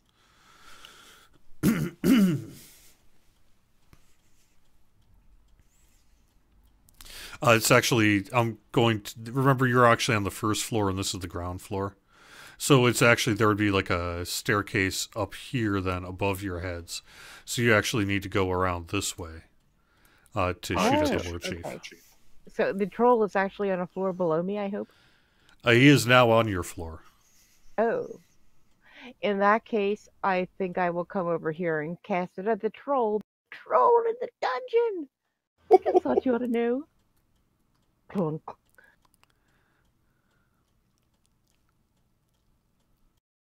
Wow. I have disadvantage? No. I'm trying to figure out why I rolled 2. Well, he rolled an 18 anyway. He was going to save no matter what. Yeah, and actually, so you not only missed, but you also, it made it saving throw. So. Sorry. I'm going to cower here and hope it doesn't get too mad at me. All right, now it's the cat's turn. Oh, so. You hear a meowing.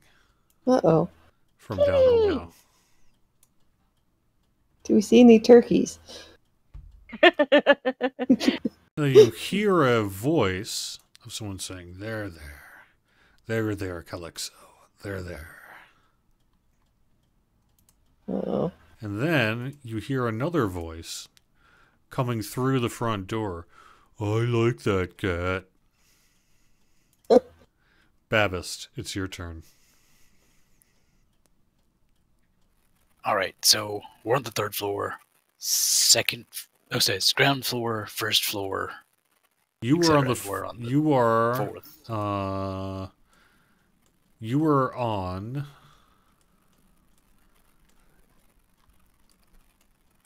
You were on the 3rd floor because that's where you had placed the book. And were you going to start preparing a spell, or what were you going to do there? So we don't have our equipment, right? Just what you grabbed on the way down. Well, I think we grabbed some of their equipment. We just haven't had time to get it up to them. Yep. You've got the book.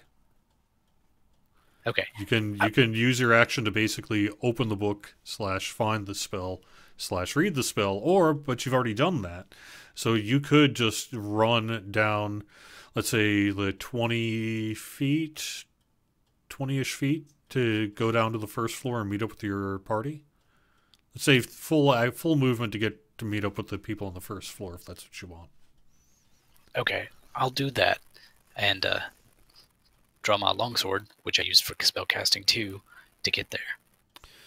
Okay, so you kind of end up around the corner here. And you do have a combat action or something if you want to use it. Okay. This Orc 1 is actually below you. Like below me, I can see him, or No, just below. They were searching on the ground floor below you. Can You see the you troll? can't see anything, but you've heard the troll, and you can kind of see the troll.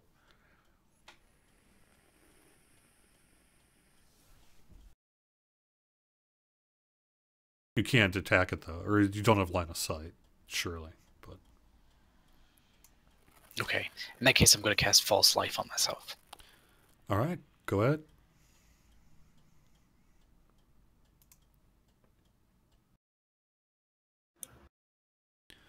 Nice. Is that your turn then? That's it. All right, orc. 2 starts 5, 10, 15, 20. And actually starts running in the back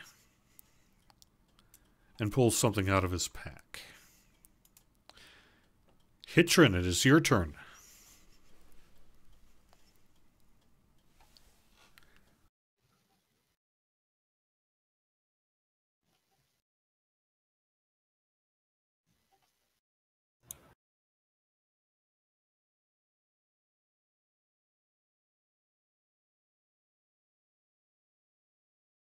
All right, going to run down the stairs and join the rest of them. Makes sense. So let me call them up on the map. Hitrin is now The backpacks are just kind of laying on the floor here, so there. FYI, if anybody needs something out of their backpack. All right, I'm just going to put Winwick down here for now, too. Now, Hitrin, you're a pretty speedy person, so you can actually outpace maybe Babist if you want to try to get, kind of more specifically place yourself somewhere.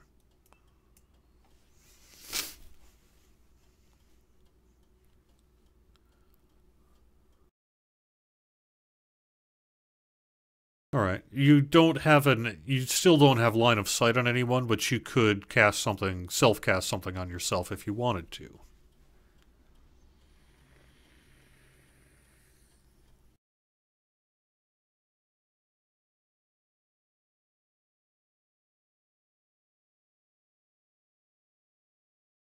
No, you can't, because you're basically going all the way down from the 3rd floor to the 1st floor, so that's 20-ish feet, but that's on a staircase with turns and stuff, so I'm going to call it a full movement.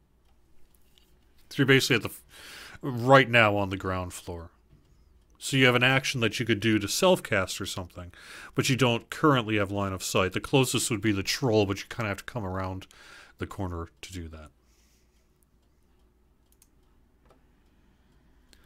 So, I guess I'm probably going to call it your turn then, unless you tell me otherwise. Okay, self-cast Mage Armor. Sounds great. Go ahead and cast it. Very nice. Very nice. All right, it is now Hieronymus's turn. All right, so the stairway here, is it kind of sort of open enough where I could drop this barrel on him, or is it kind of closed off?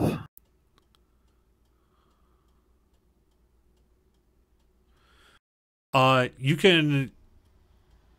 I mean, there's a troll in the way, but you could sort of shove it over the troll's shoulder. It's a pretty wide staircase. Now, there is, like I said, kind of a wall because it's a spirally thing. But you can sort of get around the corner and just shove it down the stairs if that's what you want to do. You will be shoving it through the troll, but there is probably room to do so. Okay, would that be considered a full action, or would that be the quote-unquote free action of interacting with an object? Because normally you can, as a free action, you can either pick up something or drop something or open something, but you can't like open and close something or pick up and drop something or something like that. Yeah, correct. I'm going to say that is basically the... It's basically the... Full action. Gotcha. No worries. Yeah, the full action to do that. Okay. So you couldn't light it or something too, unless you could do that as like a bonus action with a cantrip or something like that. Well, no, that was kind of my point. Was she's got the bonfire down there. I was going to try to drop it into the bonfire, which yeah. may ignite it in and of itself. But then, if I could, I was going to try to cast a cantrip on the troll. But if I can only do one or the other, I'll drop it on the bonfire. Yeah, and you don't need to make an attack roll to see exactly whether it hits. So make a basic like ranged attack roll to see just how it goes. Okay, range attack, that would be dex roll. Yep. Very good. Nice, solid. Now you're gonna. Let's see. Where are you on the map? You actually need to move yourself to the corner next to the troll. All right, and then you basically shove it around the corner there. And land it square in the bonfire. Now, tell me again what this stuff is. That was a barrel of wine. The barrel of wine. So it sizzles and puts out the bonfire. However, it is alcohol, so it might actually burn a little bit. And since it is in a barrel, it might actually go boom a little. It does cause like a bunch of sizzling and some fumes and things like that, but it doesn't explode. The alcohol content, I guess, wasn't high enough. Fair enough. However, there is now a barrel. Let me try to find some other token here that might be good for a barrel. There we go. A circle is good enough. And that's going to be the barrel. And then in about 10 feet in either direction, it's a slippery surface. So let's say like hazard.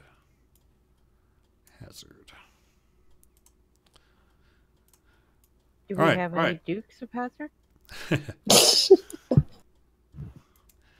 Top of the order is now this orc's.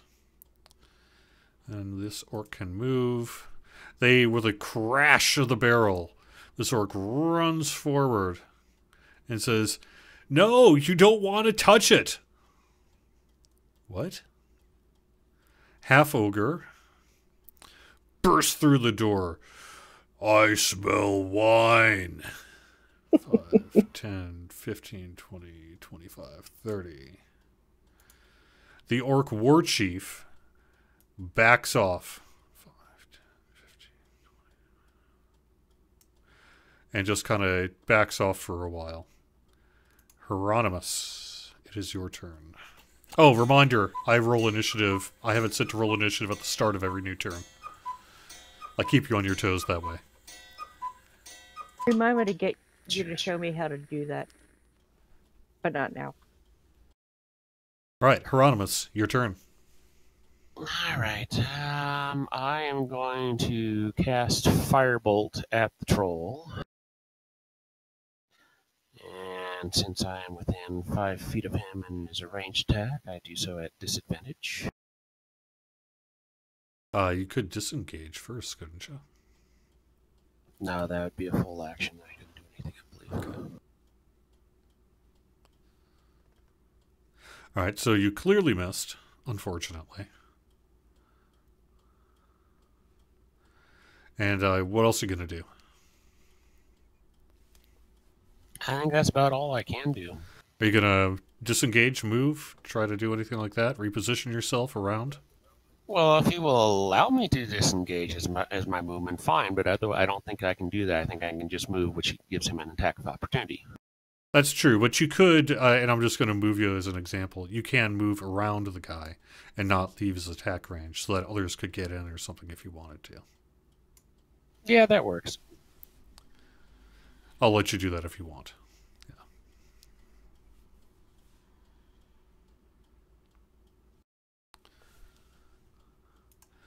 All right. You hear a kaboom, boom, boom, boom. Could it be another gigantic creature outside? Trist. I'm going to guess yes. I'm going to move up a little and do chromatic orb, fire, onto this troll. Do I use the cast or attack button? I think either will work, but if it's a ranged attack, technically the attack. So click on the... Yeah, so... Try attack. Yeah. Hits. I'm using fire. Very nice. The troll screams. It is not a happy camper. All right. Anything else? Nefaria, your turn. I am so tempted to use prestidigitation to conjure a small red dot in front of the cat. But I do think we have more pressing issues at hand. I don't think you can see the cat from where you are yet. I can, however, hear it. I know there's a cat. I want to pet the cat. But I have a feeling this troll might not appreciate that. I am going to cast Chill Touch at this troll. I do have that memorized. Ooh, very nice. Direct hit, square in the chest.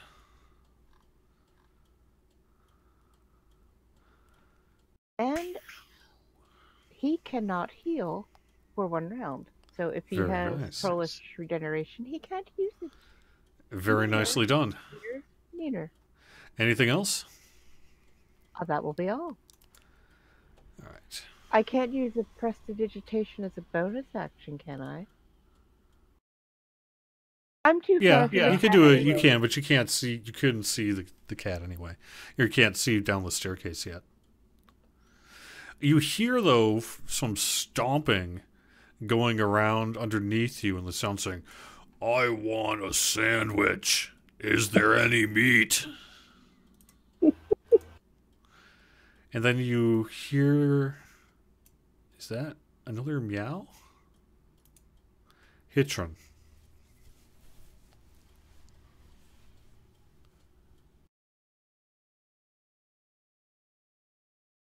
It can carry on while I check my bag for fish.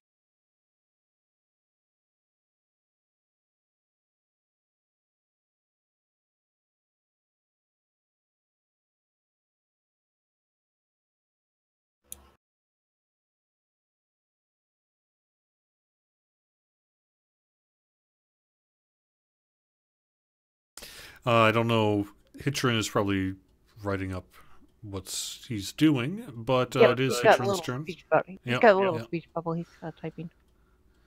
Good quick note to remind you, this is a show sponsored by Fantasy Grounds. They're sponsoring us by giving us some ultimate licenses, which allow us to do this with everyone else, even on a free account, if you want to. You can also get things like the Wayfinder's Guide to Eberron and things like that for it. And you can find out more at fantasygrounds.com. You can sign up for a free account. And if you want to find out more about DDO, Dungeons & Dragons Online, you can go to DDO.com and check us out there. Also, this is twitch.tv/DDOstream, D&D Night on DDOstream. We do this every Sunday night, 7 to 10 p.m. Eastern. Normally is Dungeons & Dragons Online video game streaming. You can find that here all week long. Okay, Hitron is going to try to move to the top of the stairs and drop a thunder wave down on you. Where are you, Hitron? He just moved himself to the top of the stairs next to the troll. Okay, and you were able to do that within your movement range? Okay. Thunderwave it is.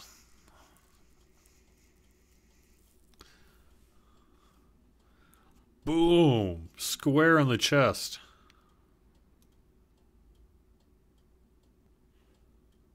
No, that was the troll that rolled the 20. Oh, no, that's okay. The troll saved, so it was just like managed to stay up regardless. Actually, keep the wizard spellbook up here. Thunderwave. Now, that pushes people back and all that as well. So that is a 15-foot cube originating from the casting point. Creatures, they made the save. Push 10 feet away. Successful creature takes half as much damage. So it does take, it did that automatically, of 9 points.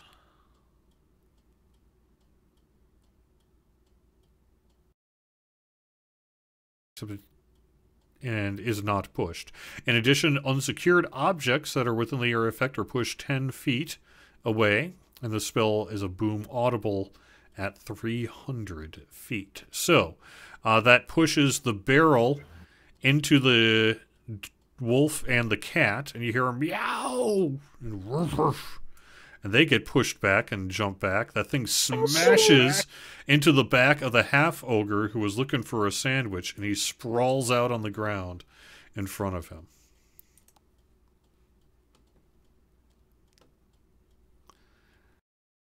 Anything else before I... He didn't drag the damage onto the troll, so... Oh, okay. Yeah, if you had dragged it directly to the troll, it would have automatically calculated the half damage. Yeah. There you go.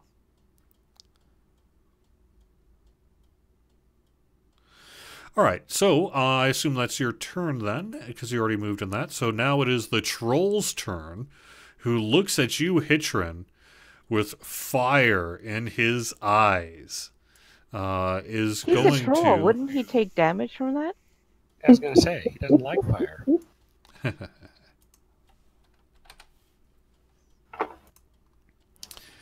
All right. It bites at you.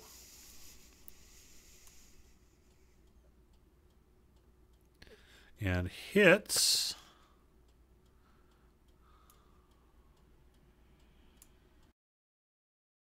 and takes 7 points of damage, claws you in your shoulder, and grabs on, but not before swiping back with its right claw on you, Hieronymus.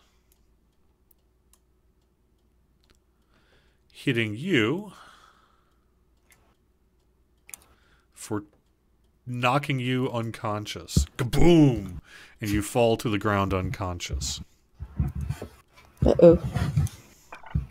The orc is like, I don't even see any swear loot in here.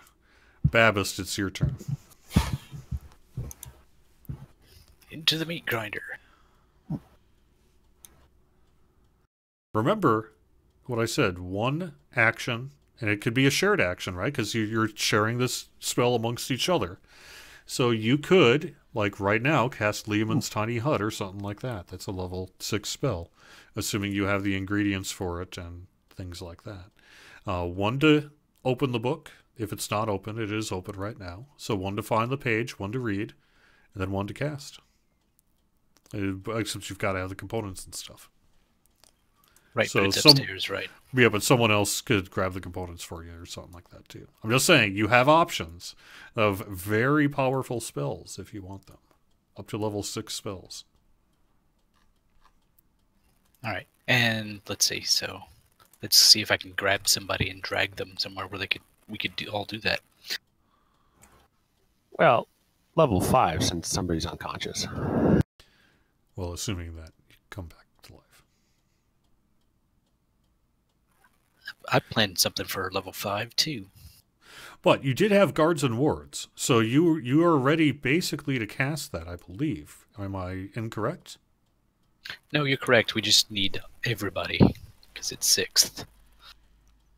Ah, good point. So you need to heal someone up.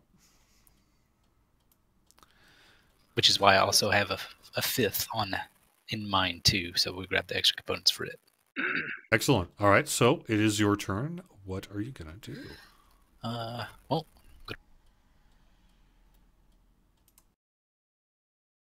You went off, hun? sorry. Hold the press to talk. I'm gonna run over, grab Hitrin, and like scoop him up and head back up the stairs with him. So that would be interacting with him. He's now Hitrin isn't object. down. It's Hieronymus that's down. He got slammed against the wall, Ah. and he's slumped against the wall. Hitchin is very badly injured, but is not dead or unconscious. All right, let's fall back. I'm going to run and grab it and do. I'm pretty sure, because it's interacting with an object, and that would take my ability to use a dash action to move further, I think. Correct. You were actually starting all the way back there. Can you really do that in one action? Or one movement action? Or are you doing double movement? No, I can move to him, Okay. then I can grab him, and then I'm stuck. Correct. Right in front of a troll. But at least I got some hit points going. I'm just saying, I'm not going to make you commit to this yet. If you want to end your turn right in front of the troll, you are welcome to.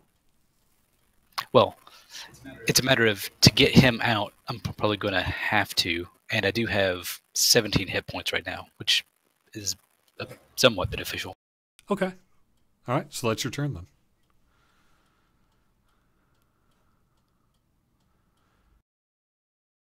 Is Winwick back with us? I believe so. Yep, Welcome. I finally made it back. Yeah, welcome. I Glad don't you know made what it back happened okay. before. No problem. You're sounding excellent. So where am I at and what happened previously, if you don't mind? All right. They went down the staircase. So they're basically this group of trolls and orcs and whatever, presumably who killed Master Ebeneezer, just busted through the front door, and they're ransacking the place. They weren't 100% sure, and maybe still even aren't 100% sure who all is there. But they know, at least at this point, some people are there because someone chucked a barrel full of wine down at them and cast a bonfire at the foot of the stairs, blocking them, temporarily at least, from getting up to the first floor. But not before a troll made it all the way up the first floor. A troll who is wreaking havoc to your party on the first floor right now. You have guards and wards. Your group has guards and wards ready to cast at level 6, but you're going to have to bring Hieronymus up to cast a level 6 spell. Otherwise, you have a level 5 alternative that is currently in the works, although someone has not yet cast it, and you are with the group that is just down at the start of the first floor. You just hit the bottom of the steps. You can't see, you don't have line of sight to anyone on the map. Everyone on the map here that's an enemy is on the ground floor, and you're actually on the first floor. The troll is on the first floor, but you have to kind of move around in order to see the troll. Okay, and there's a couple of hazards going up those stairs. Yep, one.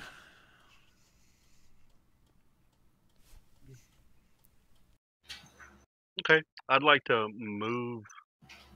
Oh shoot, I bet you. I have 2 first level spells. I'd like to move. I don't know if I'm going to be able to move. How far is that troll up those stairs? I'd At like the to top. move close. Yeah. I'd like to move up to the troll, but I don't know if I'll be able to attack him once I get there.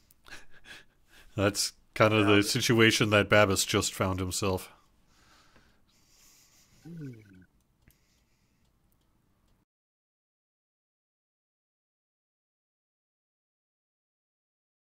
Can I move about halfway up the stairs and possibly throw my quarterstaff at him to get his attention and maybe get him to turn around to give them a chance next time? If I can get the focus off of them so they can pull Hieronymus away.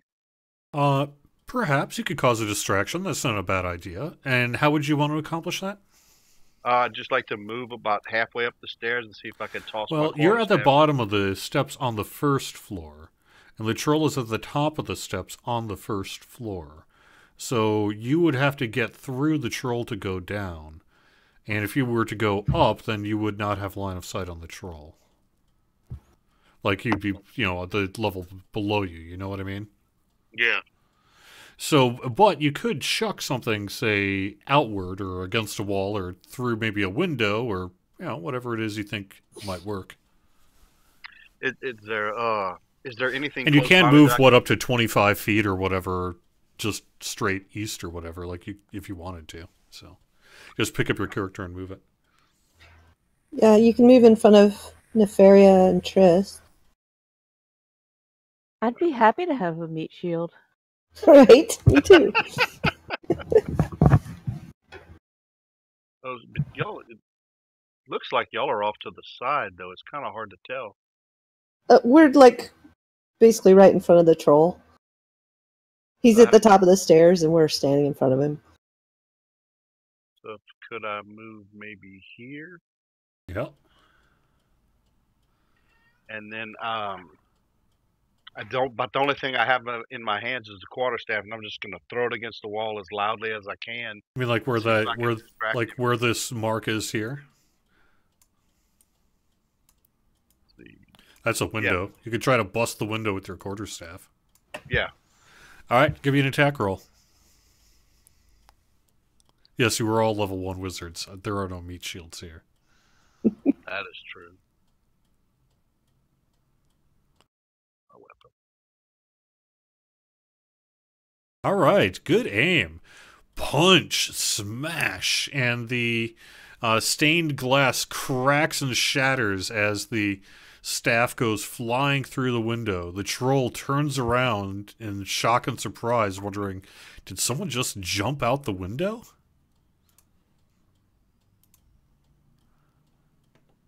You just hear some more barking from downstairs. And now we are at the top of the order again. Trist. Me again. Okay.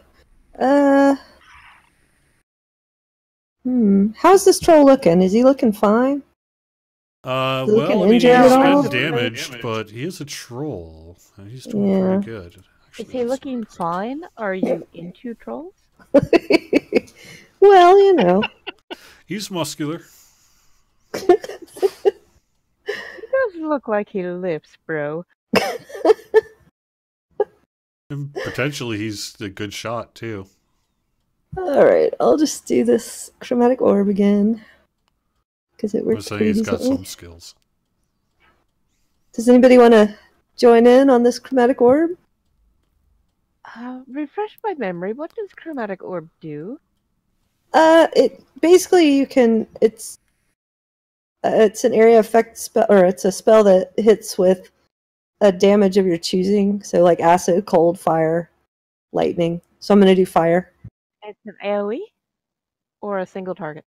A single target. Oh, what the heck! I'll join in on that. I'll help if I can. Do I have to wait for my turn to do that and just say that I'm? No, you would just indicate that that's what you're going to do now, and then the spell will go off at the start of the person's turn who's last helping, right? So it's based on initiative order. So whoever, like if Winwick is going to help, it'll go off when it's Winwick's turn, but it'll go off at a level of, in this case, 2 additional spell levels higher.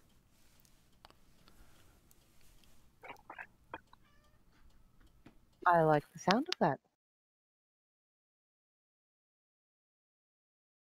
Okay, so who's joining? I will. All right, so we have Winwick joining, and do we have Nefaria? Yes, Nefaria will certainly join. All right, so Trist, other than moving, you do have an opportunity to move if you want to. So, okay, so don't cast it yet. No, I mean you are casting it now essentially, but you can kind of position yourself first if you want to.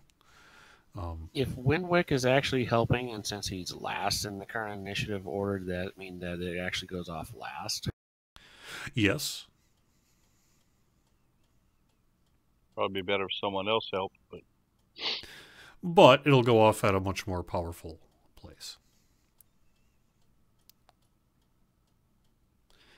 Right, but my point is that Trish is at the top of the order, and Nefaria is fairly close to Trish. But it'll be at, so here's the other piece though too, it is being cast. So unless for some reason Trist were to get one-shotted or something on this turn, the spell will be going off. Even if the other 2 people or whatever are unable to completely contribute due to whatever circumstances come up, the spell will still be going off. It's just going off at the end 2 levels higher than what it was. With 2 people helping. What do y'all think? We should give it a shot, huh? It's fancy. Yeah. I agree. All right, Babist, your turn. I assume you were going to try to pull Hieronymus to safety. I would note that there is that room behind you that exists on that first floor as well, so you may wish to go southward or whatever to pull away from the action if that's what your intention is. Kinda. Okay, so I'm gonna take him. You went out, hun. I'm gonna take him with me. I'm gonna go to the end of the troll's reach. I'm gonna drop him outside of its reach because he's now an object, and then I will turn and attack the troll. Okay, so you're basically going to push him like back that way, and then turn around and attack. Show you. I'm gonna try to get to here, which is the edge, Oh, okay. and then attack. I think that'll probably, dragging that unconscious body would probably be your whole turn to drag it that far. Because you're looking at 5, 10, 15, 20 feet of movement plus dragging a body. That's what I was saying. You can actually go, if you wanted to, you can even go like down this way if you want. Right. Either way, he gets an attack of opportunity, and since the other direction is towards the direction we need to get him. That's true. Although, surprisingly, that attack of opportunity doesn't come. The guy's distracted by trying to figure out if someone jumped out the window. So you're safe. Okay, in that case, I will continue him the rest of the movement. So I'll just move him up to, I guess, here. The war chief is saying, I don't know who's up there, but if you give yourselves up now, we'll let you go. I don't know who's down there, but if you give yourselves up now, we'll let you go. Nefaria. Since I am already contributing to Trist's spell, I cannot cast a spell of my own, is that correct? You could do something as a bonus action. You can also move.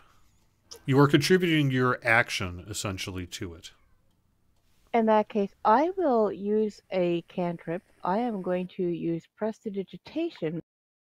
And just so you know, one of the things I can do is create an odd odor. And I am going to create a strong smell of fish in an effort to attract the cats. Okay. All right. Are you going to move at all? No, I think I will. Or you want to stay here. with it that close to the troll? Well, actually, yes. Perhaps I should back off just a bit. I'll just go here. And leave Winwick to deal with the troll. 9 lives. So the guy that wants a sandwich might like it too. You hear someone else coming through the front door. Hieronymus, you made your first death save and it was successful. That's very good. Hooray! I didn't even have to roll it. Somebody else did. Woo! Oh, really? Someone else rolled it for you? I didn't do anything, so I think when you moved off of me, it must have automatically rolled. Oh, yeah, it probably just rolled it automatically. It probably marked on your sheet, too. You hear from Orc 2, just some more swearing and saying, well, I mean, here's some iron, I guess. And he's probably looting the place. You hear this one say, are you okay, kitty? Are you okay, doggy? Those bad people do. Hitron?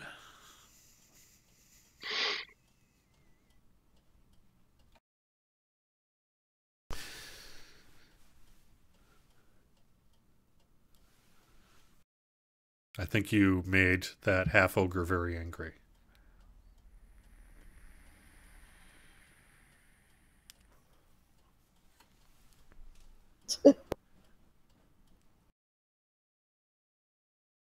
That's what cats do. Shocking grasp at the troll. Good call. Gazap, and it is a hit.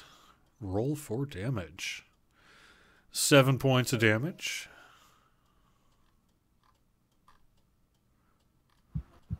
Troll go. Yep, very good. Looks like Even may have briefly disconnected by accident. I'm sure that she will be back. And you're going to try moving out of the way. Okay. He looks in your direction now, but was not quick enough to do an attack of opportunity. However, this orc, let's see, 30 feet. So, 5, 10, 15. Let me see on the save throw here. Missed and slips and falls on his back on the staircase. They go, oh gosh! Ah!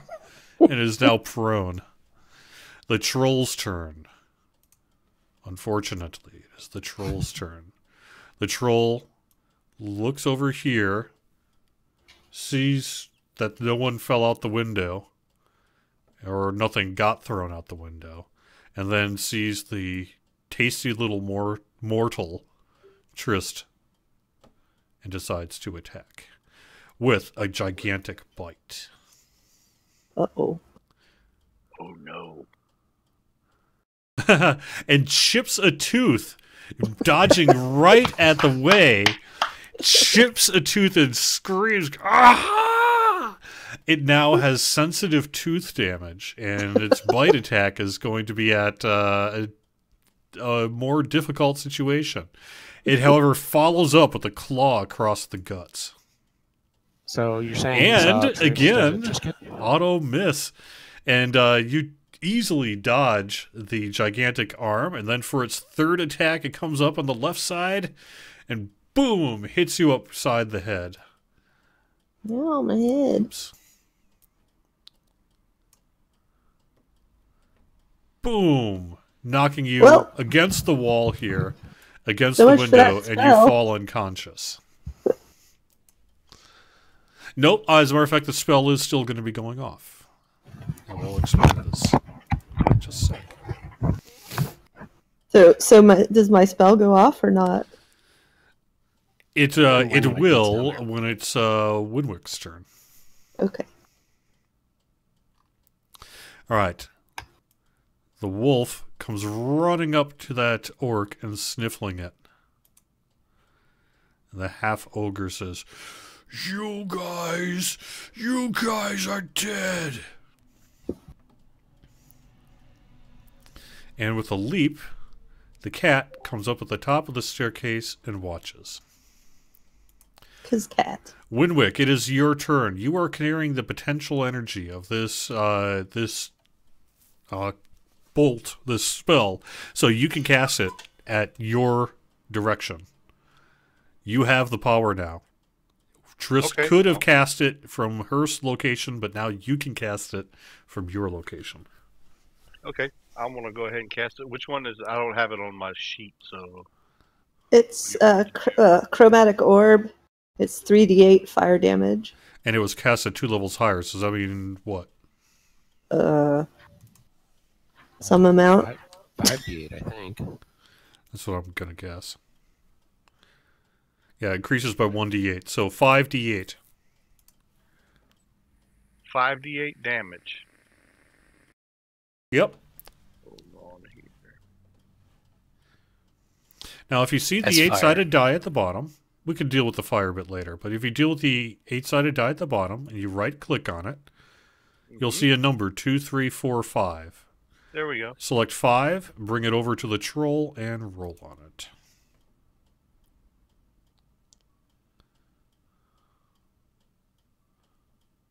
Or actually, maybe you need to roll in the chat, now that I'm thinking. Yeah, I think so. Yeah. Reset that up.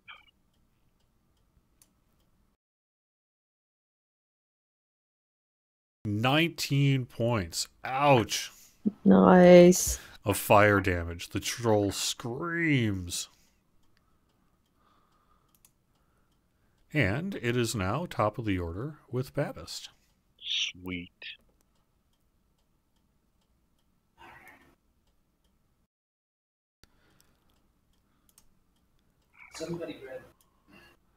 Babis, it is your turn. If you're there, you might be AFK Yeah. briefly. Yeah. Somebody grab Trist. And I'll drag Hieromus up to the book and then start using medicine on him to revive him. If I can incorporate that. Yes. So, who are you going to try to revive? You're going to try to revive Hieronymus? Right, because I got a hold of him. All right. That sounds fine. If you use your entire turn to do that, I'll bring Hieronymus back at 1 hit point. Okay. And that was... trying to move him going, but sure. As long as it gets him up, that's fine. Yep, and you can move him too. Where are you going to try to drag him? We're heading back to the book.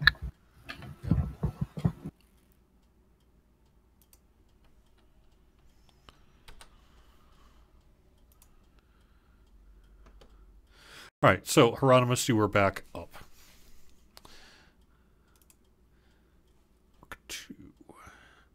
Is this continuing to search the house for anything of value and has not yet gotten over to the staircase yet. Orc 3 is going to stand up again and then barge around the corner. My pants are covered in gosh darn wine. Is now at the top of the stairs there. Would the hazard space basically act as like double movement cost? Probably. That's why I'm just bringing him to the top of the stairs. He already fell prone, so Okay. we got up and then uses full movement to second thing to turn into movement and did that. So, all right. So now is the war chief. The war chief says, "How many of you are up there? All we're here for the stuff. We don't care about you if you stop attacking us now." The wolf is going to try to climb up the stairs. It rolled a 2 and is fumbling around in the wine. It is the troll's turn. The troll is angry with you, Winwick, and is going to barge forward at full charge and try to do a claw attack. Oh no!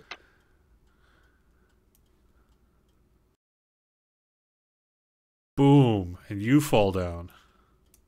And then turns to you, Hitron, and does its second attack. Hit. Boom. Full party wipe! And the troll screams in rage. Hitron. You are unconscious. Winwick, you are unconscious. Nefaria. By the way, I think because my internet crapped out, I got disconnected. My icon is not on there, but I believe I'm in this little square right kind of between them and a little... Yep. There you go. But you're right there. You were on my map. Now, Yeah. you have got 4 people unconscious around you. A staircase within reach. People coming up the staircase. Babist in good shape. So, do you want to try to run up the stairs and escape? Do you want to try to valiantly fight this troll that took out 4 of your friends? There is a cat at the top of the staircase. I don't think I have anything that can revive anyone. The Hitron said instant death. Yeah, don't It worry is- about that. Don't worry It's about just it. unconscious.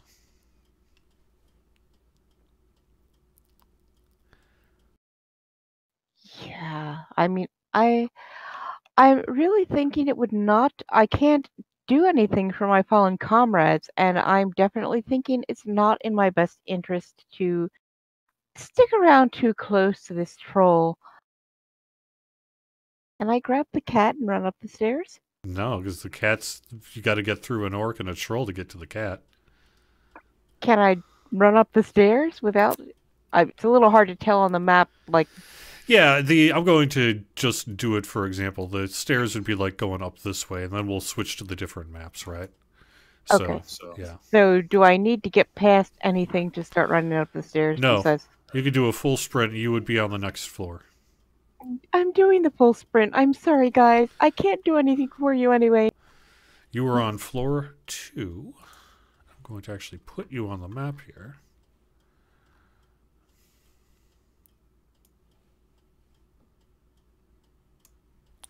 And there you are. Ah, it's nice and quiet up here. The ogres are like, this is going to be good. Trist, I think you made your death save.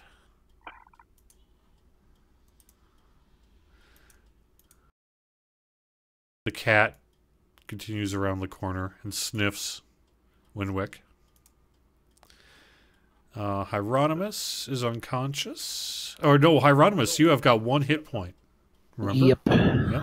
So you are not up. You could try to play dead. You could try to get up and bolt around the staircase. No one's within attack range. No, I stand, grab Winwick, and make my way around try to get up the stairs.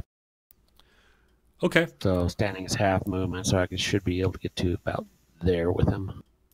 Yep, that sounds good. All right, and now we're at the top of the next order. The dog is there. Trist failed your save. Winwick made your save. Is that 2 or 3? 2. Oops, sorry, I missed you, Nefaria. What were you going to do? I'm going to sit up here quaking in my bamboo sandal. Okay. And then Hieronymus, it's up to you then. It's back to you. Upstairs. All right, so you're now on the first floor.